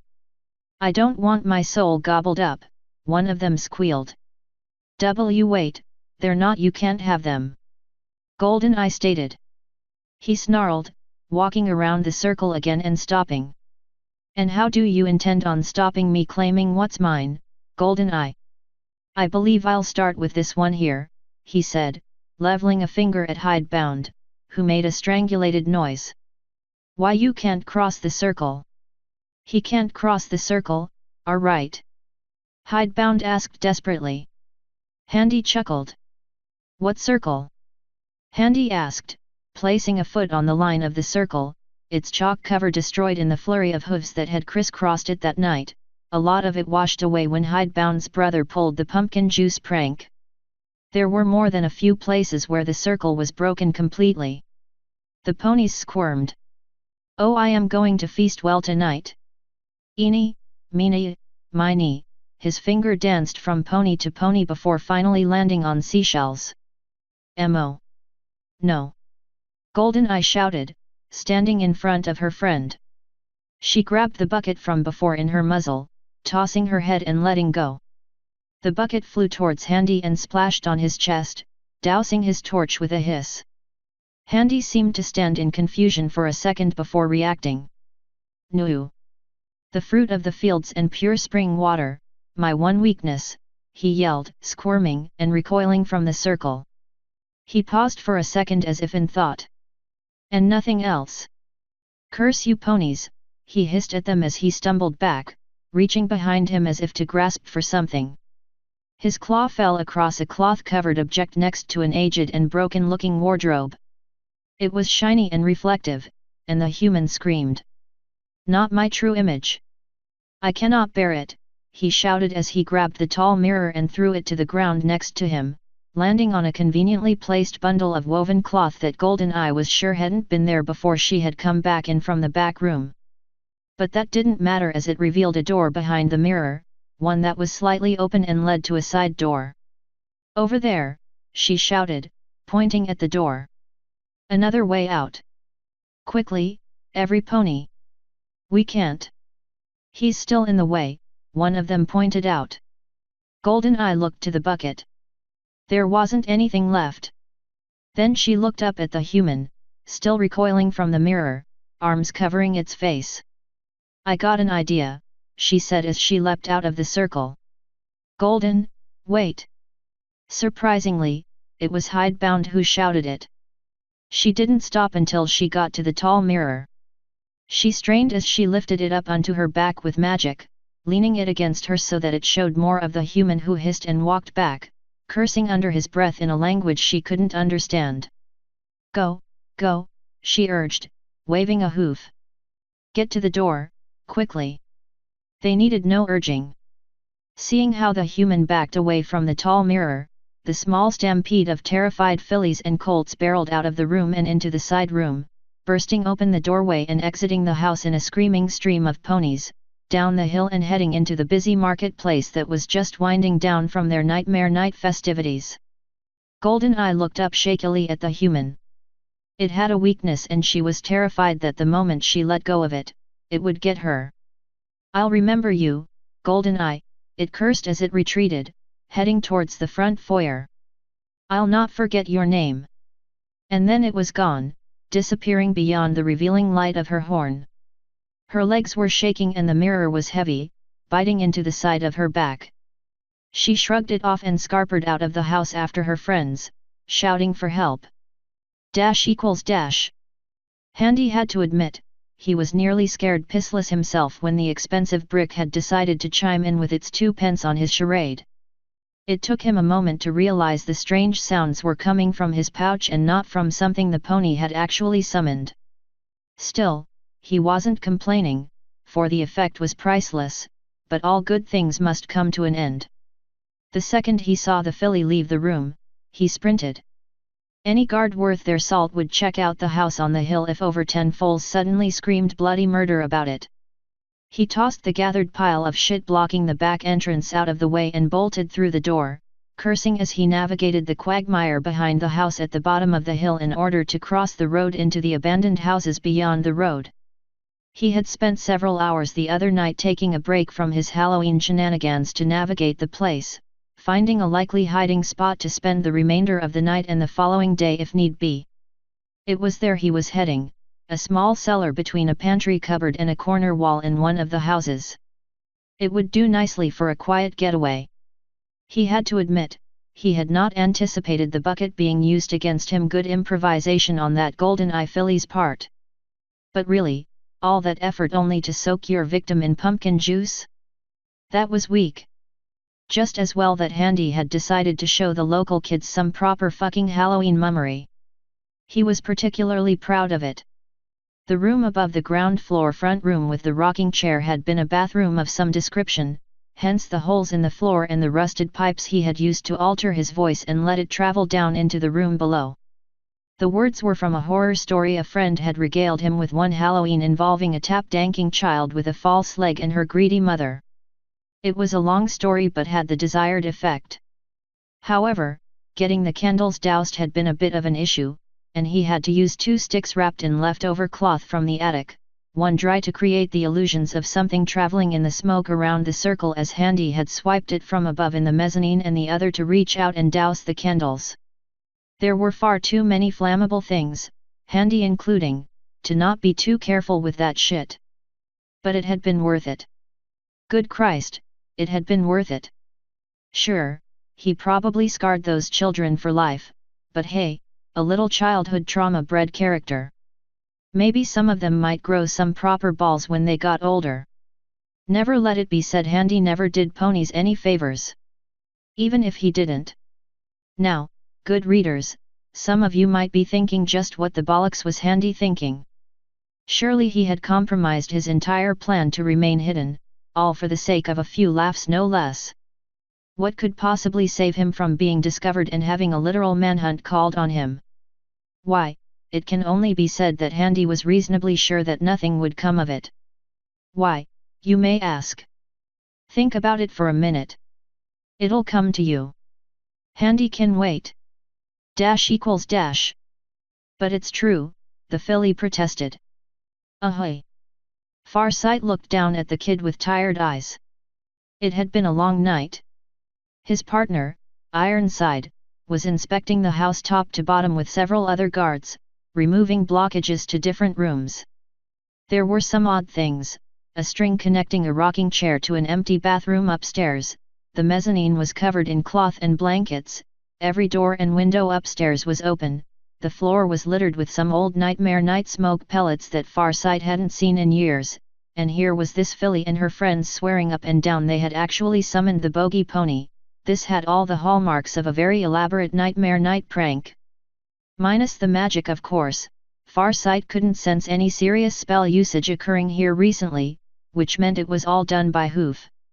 Look kid, this place is condemned. You lot should never have been here. Found another room, one of the guards shouted back. Blocked. Yeah, floor looks really unsafe. Some pony didn't want anyone getting in here. Far rolled his eyes. You kids are in trouble. You should never have been up here. I'm gonna have to tell your folks. But I swear, the human was here and everything. He scared the dickens out of ponies. Golden said, hopping on the ground, her hat falling over her horn and eyes again, forcing her to push it back up. I know what I saw.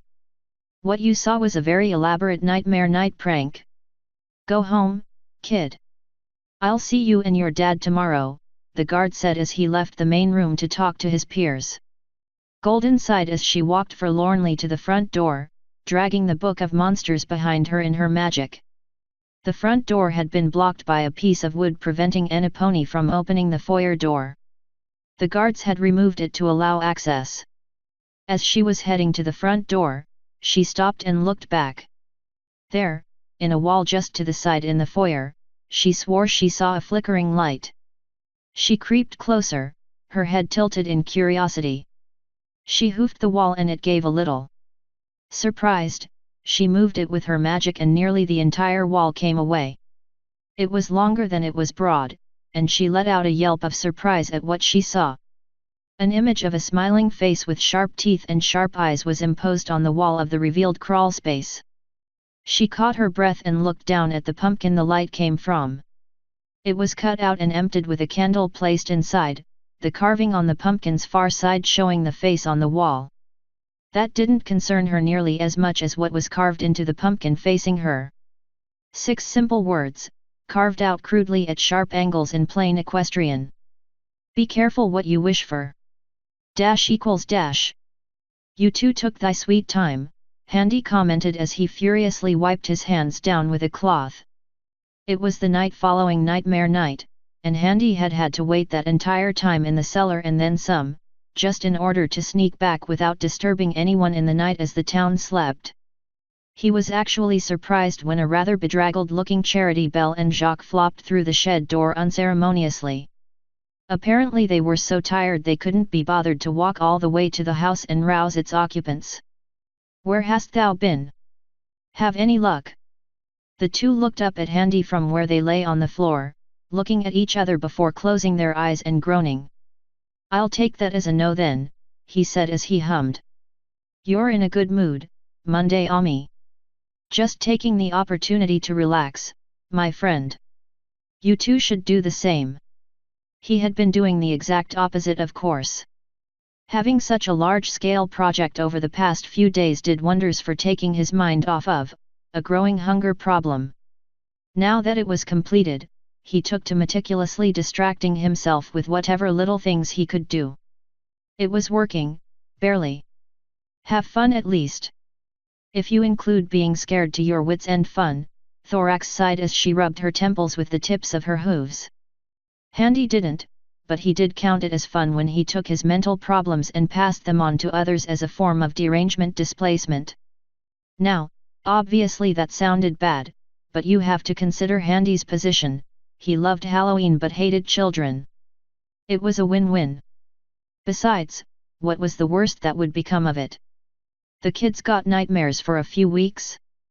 That was a rite of passage back home. They should be thanking him really. Not as if anything bad would come of it. Dash equals dash.